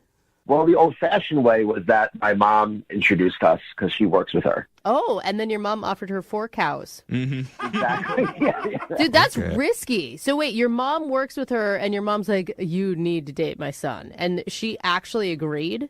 Well, she had mentioned her for a while, but she was dating someone else, and then recently she had broken up with her boyfriend, and my mom kind of swooped in and, and suggested that I call her, and she said okay, and then we kind of hit it off over the phone. So. Do you normally meet girls through your mom, or is this a first? So this is a first, but I mean, Jordan's really beautiful, and we're all worked out great. Like, I was really excited. Are you shocked more by how great Jordan is or that your mom actually has good taste? Well, I think initially I was shocked, but like now that the way it turned out, I'm kind of questioning my mom's taste. So. Oh, because she's not calling you back, right? Right. Yeah. Yeah. There's that. This is your fault, Mom. Totally Mom's fault. So what'd you guys do for your date? I took her to a nice Italian restaurant. I wanted to impress her, and she seemed like a genuinely good-hearted person. I don't know what to say, and she had this really amazing smile, and I was just kind of like falling in love with this girl. Like, Whoa. Oh, wow. That's a line to drop there. I know. I'm like, she was just so perfect. It's like an episode of The Bachelor. Yeah. It really was. It really was. Even to the point where we were sharing dessert, and she says, "Hey, I'm having so much fun. Can we stay longer?" Oh, she said that. Yeah. I'm like, oh, wow, okay. So we did that, and then, I paid for dinner, and I, offered to drive her home. Okay. And we get to her place, I'm thinking, okay, I'm at least getting a kiss. Right. And as I walked her to the door, like, I see there's a guy standing there, Wait, where? Standing where? standing by the door. And she says under her breath, she's like, oh, no, that's my ex. Right. What? Right. And I was like, all right. He wasn't confrontational, though. He was nice and kind of apologized for intruding. And Oh, it's an old-fashioned three-way now. Wait, why was her ex there? Did you ask? well, he says, I need to speak to you for a second. And he was like, I'll go wait in the car. And I don't know, after that, she was just totally different. And she had this like look of concern on her face, I would say. And yeah, I was like, look, I understand relationships are complicated. You know, I understand breakups can be weird. And I just wanted to give her space to kind of take care of this. And did she mention on the date her ex at all? She said she got out of a relationship recently. So, Okay. you know, we talked about it a little bit. And I knew it was still kind of fresh, but she seemed like she was, you know, ready to start dating again and kind of had moved on. And I'm taking it you did not get the kiss at the door like you thought. I mean, no, I didn't get the kiss at the door. And we just said our goodbyes, and as I was leaving, I see, like, he's getting out of his car in my rearview mirror, and he's walking up to the house. Oh, man. So after that, I texted her, and she only texted me back one time, and she said, I'm sorry, it's not going to work. Thanks for a wonderful dinner. And then she said, I will never forget it. Oh, man. So that's kind of open and closed, though. Right. So don't you, I mean, like, that means she's for sure back with him, right? That's what everyone's thinking. I'm assuming, but like. So wait, your mom set you up and she works with her. Has your mom not gotten the scoop for you? I asked her, but she said she feels a little awkward about it. And, yeah. She mentioned it to Jordan, and Jordan, she was kind of brushed her off. So I'm not really sure what happened. So what are you hoping to get out of this phone call right now? Are you looking to get a second date, or are you just looking to find a reason and figure out what happened? Well, I mean, if they got back together, I need you guys to break it up. Okay. Wait, is that a joke or is that not a joke? No, it'd be great if you could. What? Okay. That's priority one. She's the real deal. I need to see her again. So. All right. Oh, my God. I'm up for this. You're up for breaking up a relationship for this guy. For our listener, Brian, yeah, I'm willing to go do whatever it takes. So we're going to play a song right now, Brian. We're going to do some research, dig up some dirt on whoever this guy is, and then we'll come back and call Jordan for you and get your second date update, okay? There is no fallback. You must break them up. All right. Okay, well, let the social media stalking begin. We got a couple minutes here. Yeah, we're going to end a relationship right after this. I know you're kidding, but I really hope you do. Second date update. Brian, I've been thinking more about it, and I've decided I'm going to do something for you that I've never done before. What's that? We've done hundreds of second date updates, and you're the only person I'm going to hang up on right now. So thank you. Goodbye. No. Why? I don't think you have a very good chance, Oh. honestly. I actually agree with Jeffrey on that one. You know what? If we try and get a second date and we fail, it's going to make our show look bad. And I don't want to do that to us. So, Brian, I'm sorry. Maybe call us back when you have better odds. No, you don't understand. I can't stop thinking about her. Yeah. I can't even imagine my life without her. Whoa. Okay, buddy. I mean, see, this is sorry, there's something about this that bothers me, Brian, and this is what it is. I finally realized when you said that. It's that you're the dude that always wants what he can't have. And you know what? Fast forward 6 months from now, you're suddenly going to be bored in a relationship with Jordan. No, I'm not. Yeah, sure. No, Dude, ladies know what I'm talking about, okay? If she didn't have a boyfriend, would you be saying things like that? I wouldn't even be talking to you right now because I'd be with her right now, and I wouldn't need a second date update. Okay. Yeah, see? I don't know. Or I would be talking to you at our wedding. See? I believe in That's love. the stuff that I'm talking about. I believe in love, and I think this is your one shot, bro. I have your back. Thank you. Well, in case you're just tuning in, we're in the middle of a second date update, and Brian desperately wants another chance at love. I'm saying the L word because Brian said he was falling in love on his first date, like a crazy person would say. But we like crazy people. And so, anyway, at the end of Brian's date, he got a very rude surprise when the girl's ex was waiting at the door to talk to her. And afterwards, she sent Brian a text saying, basically, I had a great time, but you're out. Yeah. So we don't know if she's actually back with her ex or not. But if she is, she's not going to be for long because we're going to break them up. Right. Yeah, that's what we said. That is our goal today. Break people up, especially if they've been in love for a long time. It's fine. They're already in a cycle. I mean, they broke up once. They'll probably do it again. That's usually how that cycle works. All right. Brian, are you ready to make Jordan possibly cry? If it means that she'll get back together with me, then yeah, let's make her cry. Oh, my God. That's a spirit. I'm into it. Oh, this is terrible. Okay, we're going to dial her number right now. Here we go.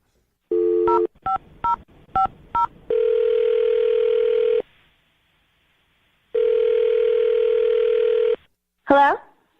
Hi, can I speak to Jordan, please? This is Jordan. Hi, Jordan. Hi. Hi. Hello? Who's this? Oh, my name's Young Jeffrey. Yeah, she doesn't know who you are. That's right. That's how phone calls work. You can't see me, can you? My name's Young Jeffrey. I work on the radio. Okay. What's up? Well, not too much. We're calling you because we're doing something called a second date update. Do you know what that is? Maybe? I'm not sure.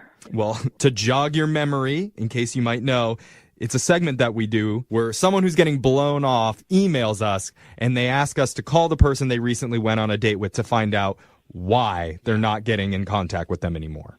Oh. So you recently went out with a guy named Brian. Yeah. Yeah. Okay. And it sounds like you had a great time with Brian. Yeah, I mean, I guess. We went on That doesn't sound very promising. Oh my God, that's the worst response you could have to that. Well, Brian told us a little bit about what happened, and he said that your ex was there at the end of the night, Yeah. And then after he had a run-in with your ex, you texted him that it's basically over.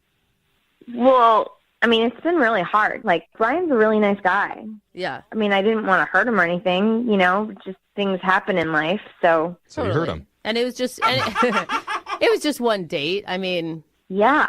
Just, I don't know. Like, I have so much history with my ex. I mean, we've been dating since high school. Oh, girl, you're in that cycle? Well, yeah, I mean, like, he's been at my parents' house, like, every holiday, birthdays, my parents' anniversaries. Like, we've just a lot together. Like, we've experienced everything, you know? And I don't know, I really love him, so. Okay, wait, though. Can I just ask you? Yeah. Because it sounds like you're with your ex, I guess now your current boyfriend, simply because of history. And I'm going to tell you, that is not a long-lasting reason to be with somebody. Well, it's more than that. I mean, it's more than just history. Like, we had a rocky, patch because he broke up with me. Like, there was this bartender girl he met one night, and he's out with his friends. Like, I was upset about it. And I was like, what are you doing leaving me for a trip like that? You know, like, it's like a dirty bartender who's been with, like, over 100 guys or whatever. But he's like, oh, it's time for me to try something new and spread my wings. And so at first I was depressed and I'm angry. And then I wasn't going to let this happen. So just like this date came up and I was like, you have to play dirty. Like, what's left? Oh, wait, so wait, you used Brian to make your ex jealous? Wow. Don't judge me until you hear the whole story. Oh, I'm not judging you. I've definitely done the same thing. We're fine. Yeah. So what happened? So earlier that week that we went out, like I planned for my ex and I to exchange things at my house. Yeah. So I scheduled my date with Brian the same evening because I was like, well, at least I'll get my bang for my buck, you know, and I'll make my ex jealous. So I knew he'd be there when we got back from dinner. And honestly, everything did go perfectly. Like, my ex saw me with another guy having fun. He got jealous. Like, when I got out of the car, like, you know, I did an extra loud laugh. Wow, you are the worst. No, That's a solid move. not. It's a solid move. It was fine. Like, whatever. We had a nice time. I snuggled up next to Brian's arm while we walked. Like, you know, I even acted surprised and concerned in front of Brian. Like, I really tried to sell it. Well, how do you think that Brian feels being used like this? Honestly, if he feels bad, he should just get over it. It was just one date. Whoa! Well, I don't know if he can, especially now that he knows that you set the whole thing up just to get back with your ex. Well, he's not going to know if you don't tell him. Well, I don't have to tell him because you already told him. I don't get it. We didn't tell you this, but Brian has actually been on the phone and has been listening this whole time. What? Yeah. Sorry. You guys tricked me? Yeah. Is tricking not allowed in your world? We're Yeah, I don't also know. not in a healthy relationship, Jordan. Brian. How could you do this? I really liked you. Okay, I don't even know. Like, he shouldn't have heard everything. He shouldn't have heard everything. Well, he did hear it, and you need to talk with him about it right now. Yeah. But so when did you even come up with this plan? I mean, you're just using me? I mean, I was just looking for somebody to make my ex jealous. Like, your mom showed me your picture. I don't know. I was just like, okay, he'll do. Oh, no, he'll do. I mean, Brian, you could take that as a compliment. Like, you're hot enough to make your ex jealous, which means, I mean, I'm being for real. Good which angle. means that you're a step up because nobody's going to go out with a fugly person. That's true. After an ex. That doesn't look like a good rebound. Silver lining? Jordan, why don't you just tell me now? What else did you lie about? I want to know. I lied about wanting dessert on the date. I needed to stay with you at the restaurant longer.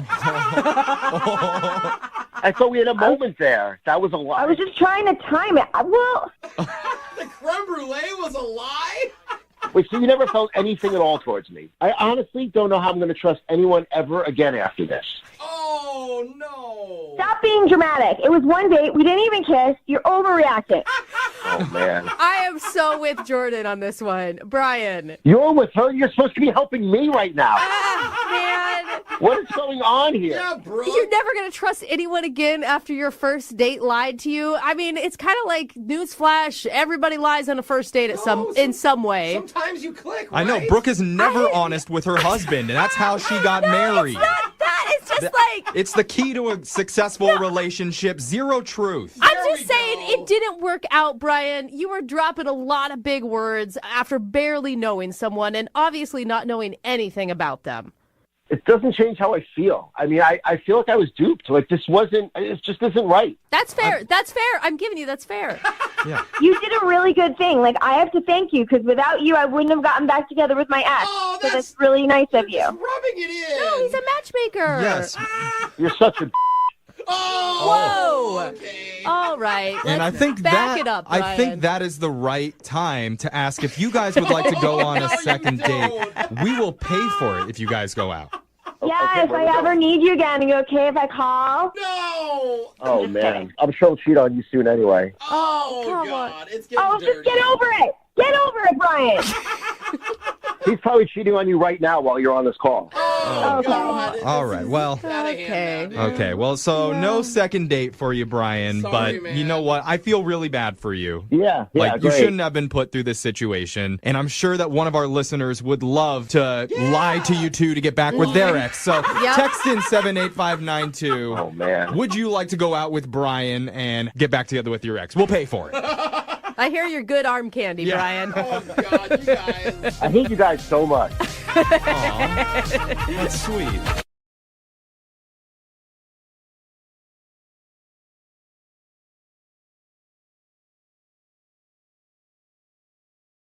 Whenever people hear someone's an artist, there's a lot of stereotypes that come with that. You know, that they're financially strained. Yeah. They can't hold down a real job. Uh-huh. They never dress properly. They're socially awkward. Yeah, true. Do lots of drugs and alcohol. Oh, yeah. Now we're talking about artists. Sounds like a good life. I mean, they're basically one step above radio people. Yeah. Maybe that's why I'm envious. Yeah. Yeah. Because we're all those things, but at least the artists have a little bit of talent. Oh, but I have a quote problem. Yeah. Like, come on, I'm an artist. Nobody ever says you got a face for art either. Right. You know?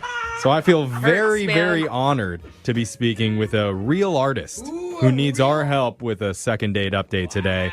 His name is Seth. What's up, Seth? Hey, how's it going? Oh, you're too happy to be an artist. Are you trying to be Bob Ross or something? No, what no, are you doing, that's man? where the drugs come in. Oh, okay. Yeah, like I was saying, so we're not all moody and depressed people, but we some of us do actually make a living selling our paintings. That's awesome. That's so impressive. You're a painter then? I am, yeah. I have a specialty, actually. I've developed this sort of niche for myself over the years. I've been painting pictures of crabs. And, they do okay. They don't, I'm not... That's cool. Okay, so if we go to the art expo and we ask for the guy with crabs, they'll point us in your direction. Right. That does happen. Okay. But it's not like crabs like you might be thinking. It's sort of like crabs as if they were like members of society, I like it. It's like the dogs that are playing poker, but instead it's crabs. Exactly. Yeah. Like crabs on a taxi, crabs getting a tattoo, I actually have one which I thought was really kind of ironic. Crabs at a restaurant ordering lobster. The irony, there's symbolism there. Didn't you call about a date, though? I mean, this is No, great, I but... just want to talk about I think we're talking to in 100 years, people are going to look back on Seth kind of like Leonardo da Vinci, like I can only hope. underappreciated in his time. And your crab paintings are going to sell for millions of dollars. All right. Legendary name Seth. Yeah. The great Seth. We didn't know how great he was. Right. All right. That's the crab man. Yeah, the crab man. All right. But no, I am calling about a date because I had a recent experience, and maybe you guys can help me out with this. Okay, well, what's the name of the woman that you went out with? Her name is Michaela, and at an art expedition, I was selling my paintings, and she was very interested in one, and actually, she bought one from me, which was super cool. So, All right, so you were able to pay for the dinner when you guys went out. Sweet. That's right. It's nice to give woman crabs on the first meeting, but that's cool. Did you ask her out? Is that something you typically do with customers? She bought the painting, and then she just kind of hung around. As we were talking, she was just asking me about my work, and I started flirting with her a little bit. I started using, some jokes that I tell, the crab jokes. Like I'll give you an example. Okay. What do you call it? The crab has a part-time job, What? a side hustle. Because it hustles to the side because crabs move sideways. That's a thinker. Anybody? Yeah. That's a highbrow crab. Okay. Yeah. I didn't get it. There's a little bit of a dad joke there. All right. Yeah. Anyway, so she and I are talking, and we actually bonded over our mutual love of coffee. We both drink a whole lot of it. Okay, Coffee, yes. okay. I mean, like 8 to 10 cups a day. Dang. No wonder you're talking so much. Yeah. Yeah, I've already had about 4 cups so far. Wow. A couple months ago, I bought a really high-end quality espresso maker. It cost me about $2,000. It's amazing. Oh, damn. So I told her about it, and she said that she wanted to see it, and I said, well, great, that's my in, and so I said, well, if you'd like to, after I close up here today, we can come over and I'll make you a cup of coffee and we can hang out a little bit, Yeah. I mean, that's honestly the least innocent cup of coffee date I've ever heard. Yeah. I mean, that's an old cliche when you invite someone up to your place for a cup of coffee. Yeah. But you're talking an actual cup of coffee. Yeah, come for the coffee, leave with crabs. Yeah. All right. Yeah, anyway, so she comes over and I fire up the machine. I make a couple espressos. I steam some milk, and ask her how she likes it. I've got not just a maker, but I've got a whole set there that I could just make any kind of coffee drink imaginable. Okay, so you got Starbucks inside your apartment. Mhm. Literally. So was she impressed? So she seems really impressed. She said she loved it. We talked for a little while, and then she decided that she had to go home for some reason. Personally, I think that we were starting to connect. We were having sort of a spark, a moment between us, and I don't think she wanted to take it so soon. I mean, she may have not even thought that this was a date. Yeah, so was there any part of this experience that was very romantic for you? Well, I feel like there was a strong connection. Look, it was flirty, it was just there. There was a... Yeah, you say that, but she's not calling you back, so you obviously read something a little wrong. Can you think of something that went wrong? Well, I don't know. I mean, like when she started to leave, I took her downstairs to get her Uber. I tried kissing her, but she pulled back from the kiss, so that didn't work out so well. She actually hit her head on the car as she pulled back. Oh. Like, no, not like she didn't hurt herself, It's just a little bump, I just picture her like trying to climb into an Uber and you're leaning over following her with a kiss and she's like trying to scramble away as fast as Oh, she that can. sounds so terrible. I swear I'm not a creeper. Yeah, you Okay. don't seem creepy. Yeah, I mean, nothing about what you've described sounds like it would be a reason for her to not call you. Is there anything awkward or weird that happened during your encounter? Okay, there was one point where we bumped into my ex-wife, but it really was like no big deal. How did you just gloss over that? I mean, I thought for sure it was hitting the head while trying to escape a kiss, but where does the ex-wife come in? Yeah, it really wasn't a big deal. I mean, it was quick. My ex and I, we've been divorced for about 5 months, and we just ran into it. She said hi. It was nothing. I can't imagine that had anything to do with it. Yeah, I can. I can imagine real easily that it had something to do with it. All right. Well, we're going to play a song. We'll come back and we'll call Michaela for you and try and get you your second date update, okay? I appreciate it. Thank you so much. All right, hold on. All right, if you're just tuning in, we're on the phone with Seth, a.k.a. the Crabs guy. Self-proclaimed. Yeah, by the which way. it's not a reference to his romantic history.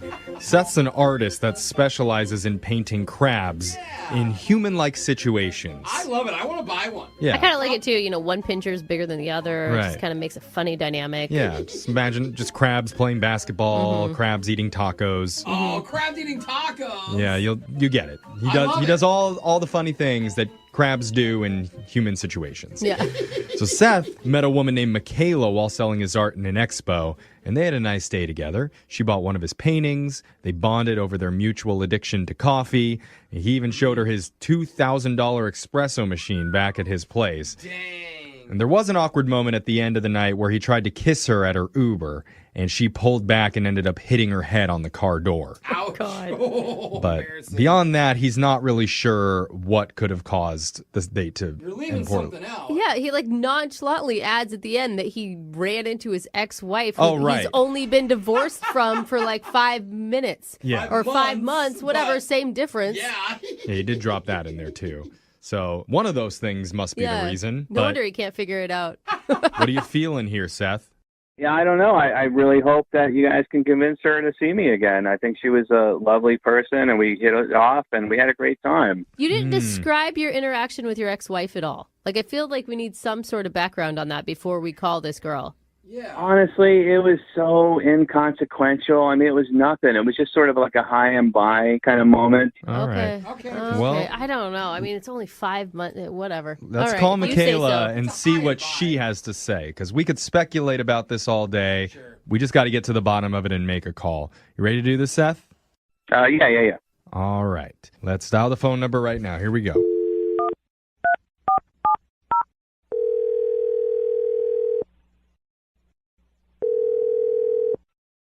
Hello, Hi, can I speak to Michaela, please? this is her. Hi, Michaela. My name's Jeffrey from the radio show Brooke and Jeffrey in the Morning. You have a second to talk with us? What is this about? Well, we do a segment on our show called a second date update. That's where if you go out with someone and afterwards, if they're not calling you back, you can email our show and we'll reach out to that person for you to figure out the reason why. Okay, and what does this have to do with me? So recently we got an email from a guy who's frustrated because he's been trying to get a hold of you and you're not calling him back. His name's Seth. Seth? Seth, yeah. Oh. The artist that you bought the crab painting from? So chill. I mean, it did sound like a chill hangout with him. Yeah, no, it was cool. I bought a painting. Mm-hmm. It's cute. It's crabs bowling. Oh. Yeah, he didn't tell us what painting you bought. It's okay. That sounds awesome. It's cute. I like it. All right. Well, he told us a little bit about you guys hanging out, and he said from his end, it all seemed like you guys had a great time together. And he's not sure why you're avoiding his phone calls. Really? He didn't mention anything? Well, he mentioned a couple he things. did mention a few things that he's worried might have ruined things, but we'd like to hear what happened from your perspective. Okay. Well, I don't know, like, how much he told you. He's a crab painter. I met him at the art show. Mm-hmm. He had all his crabs on display. It was cute. He's like one of the quirky artist type guys. Yeah. I picture him with curly hair for some reason. Anybody else? I'm not sure. Does he have curly hair? You know what? He does. I knew it. Dude, I knew it. It just read. Yeah. So that's the problem? He has curly hair? No, and... I'm not saying that. Oh, I'm just saying he's quirky. Like, we did talk to him, and he is kind of a little nutty, for sure. Like most artists. But he's nutty, man. I feel like that's not a nice thing to say. No, it's not bad. He just sounds like he drinks a lot of coffee, too. He's fun. He's an art guy, and I'm kind of like that too. I'm like a little weird, a little out there, and so what exactly is the problem, though? Like, what went wrong where you're not interested in seeing him again? Well, if he told you about our date and what happened, I'm sure you can kind of guess what the problem was. I mean, he told us about the attempted kiss at the end of the date where you knocked your head on an Uber trying to get away from him. Yeah, at that point, I kind of was just over it and ready to head home. Okay, so it happened earlier. Yes. Mm-hmm. So did he tell you about the whole wife thing? Yeah, he said ex-wife, that there was a quick run-in. Like a high and by thing. Yeah, he kind of downplayed it as like a 5-minute or just quick, like, hi, bye. It was kind of weird, but you guys moved on. Okay, yeah. So here's what really happened. So we head over to his place, and he wants to show me his $2,000 espresso machine. I'll have a cup of coffee, whatever. Cool. So as soon as we get in, we walk over to the kitchen, and there's a woman. There's a woman in his kitchen. Yeah. She's like cooking something or fixing something. I don't know what she was doing, but it was a little weird, and just like, oh, hey, this is Michaela. Hey, how you doing? Okay, and so I'm guessing you were assuming this is as a roommate or something. Or like a friend. Yeah. So I'm like, who is that? Like, why is there a chick in your kitchen? He goes, oh, that's my ex-wife. Oh. Wait. I'm like, what? Wait, what do you mean? I ran into my ex-wife happened in the kitchen? So, like, once she left the room, I was like, who is she? Like, what? What is this weird Three's Company dynamic going on? Like, what is this? And so he's being very just, like, nonchalant about it. Like, it's no big deal. She's my ex-wife. We've been divorced for like 5 months now. She's a mail order bride, and it didn't work out. Oh my God! Back it up. Hold on a second. Mail order bride. Were those the words he used? Yes, verbatim. She's a mail order bride. So she's someone who married him to get a green card or a visa to come to the States. I don't know the situation with that. Oh, I don't Hey, know. can I say something? Can I clear something up, please? Oh. Wow. Hey, Michaela, we didn't wait to call him in, but he messed it up. We need to tell you that Seth's been on the other line listening, and he heard everything that you said. Are you serious? Yeah. Michaela. Seth, you're supposed to wait. Michaela, I thought I explained to you, okay, when she came over to this country and, yeah, she was a mail-order bride, it just didn't work out. Can you even use that phrase? Like, I don't get it. Like, you got paid to marry her, she paid you. What happened? It's an arrangement. She wanted to come here, and we communicated and emailed back and forth, and we thought we would give it a try. And, it just didn't work out romantically. We realized we weren't a match that way. So if you're divorced, doesn't she have to go back? We're trying to figure it out. I feel bad because I brought her over here. So what I've been doing is I've actually communicated with the company that arranged us, and we're trying to find her a different mail order husband somewhere in the area. She's not like a rescue dog, okay? You don't just pair her with a new house. Is this like those ads like singles in your area want to marry you? And I'm pretty sure this is highly illegal. I didn't know you guys were going to call him. I thought we were just talking about what happened. Yeah. Sorry. I love your crabs. You're a nice guy, but, Michaela, look, is there anything that I could do? I would really like to see you again. I thought that we really connected. Next time we get together, I can actually make sure that she's not there. I'll give her a text ahead of time. That's convenient. Thank you. Listen, maybe you should just focus on rehoming your mail order bride. Oh my God, this is terrible. I think there are different possibilities and different ways that relationships pan out, and I thought that you and I really connected, and I'm so glad you appreciate my art, and I really want to share things with you, and it would be really nice if we could see each other again, See, look, he's honest. But he still lives with his ex-wife. We realize we're just not compatible that way, We will sleep together, but there's no emotions there. No, not Seth, why are you dropping that? I was on board with you. Why are you doing that? It's why would you emotionless, say that? though, Brooke. No, Because I just want you to understand that she's really no big deal. Yeah, how would she feel if she heard you say that? She doesn't speak English. She couldn't understand. You guys, I don't know what to tell you, Michaela. It sounds I was almost on board. What do you think? We'll offer to send you and Seth out on another date. We'll pay for it. Yeah, it's going to be a no. I mean... Yeah, it's going to be a no? Yeah. There's a yeah and a no in there. Let's not close the book on this chapter. Come on, I know we can have some connection. Listen, how about next time you're having a show, you can text me, and I'll pop in and check out your crabs. All right? Okay.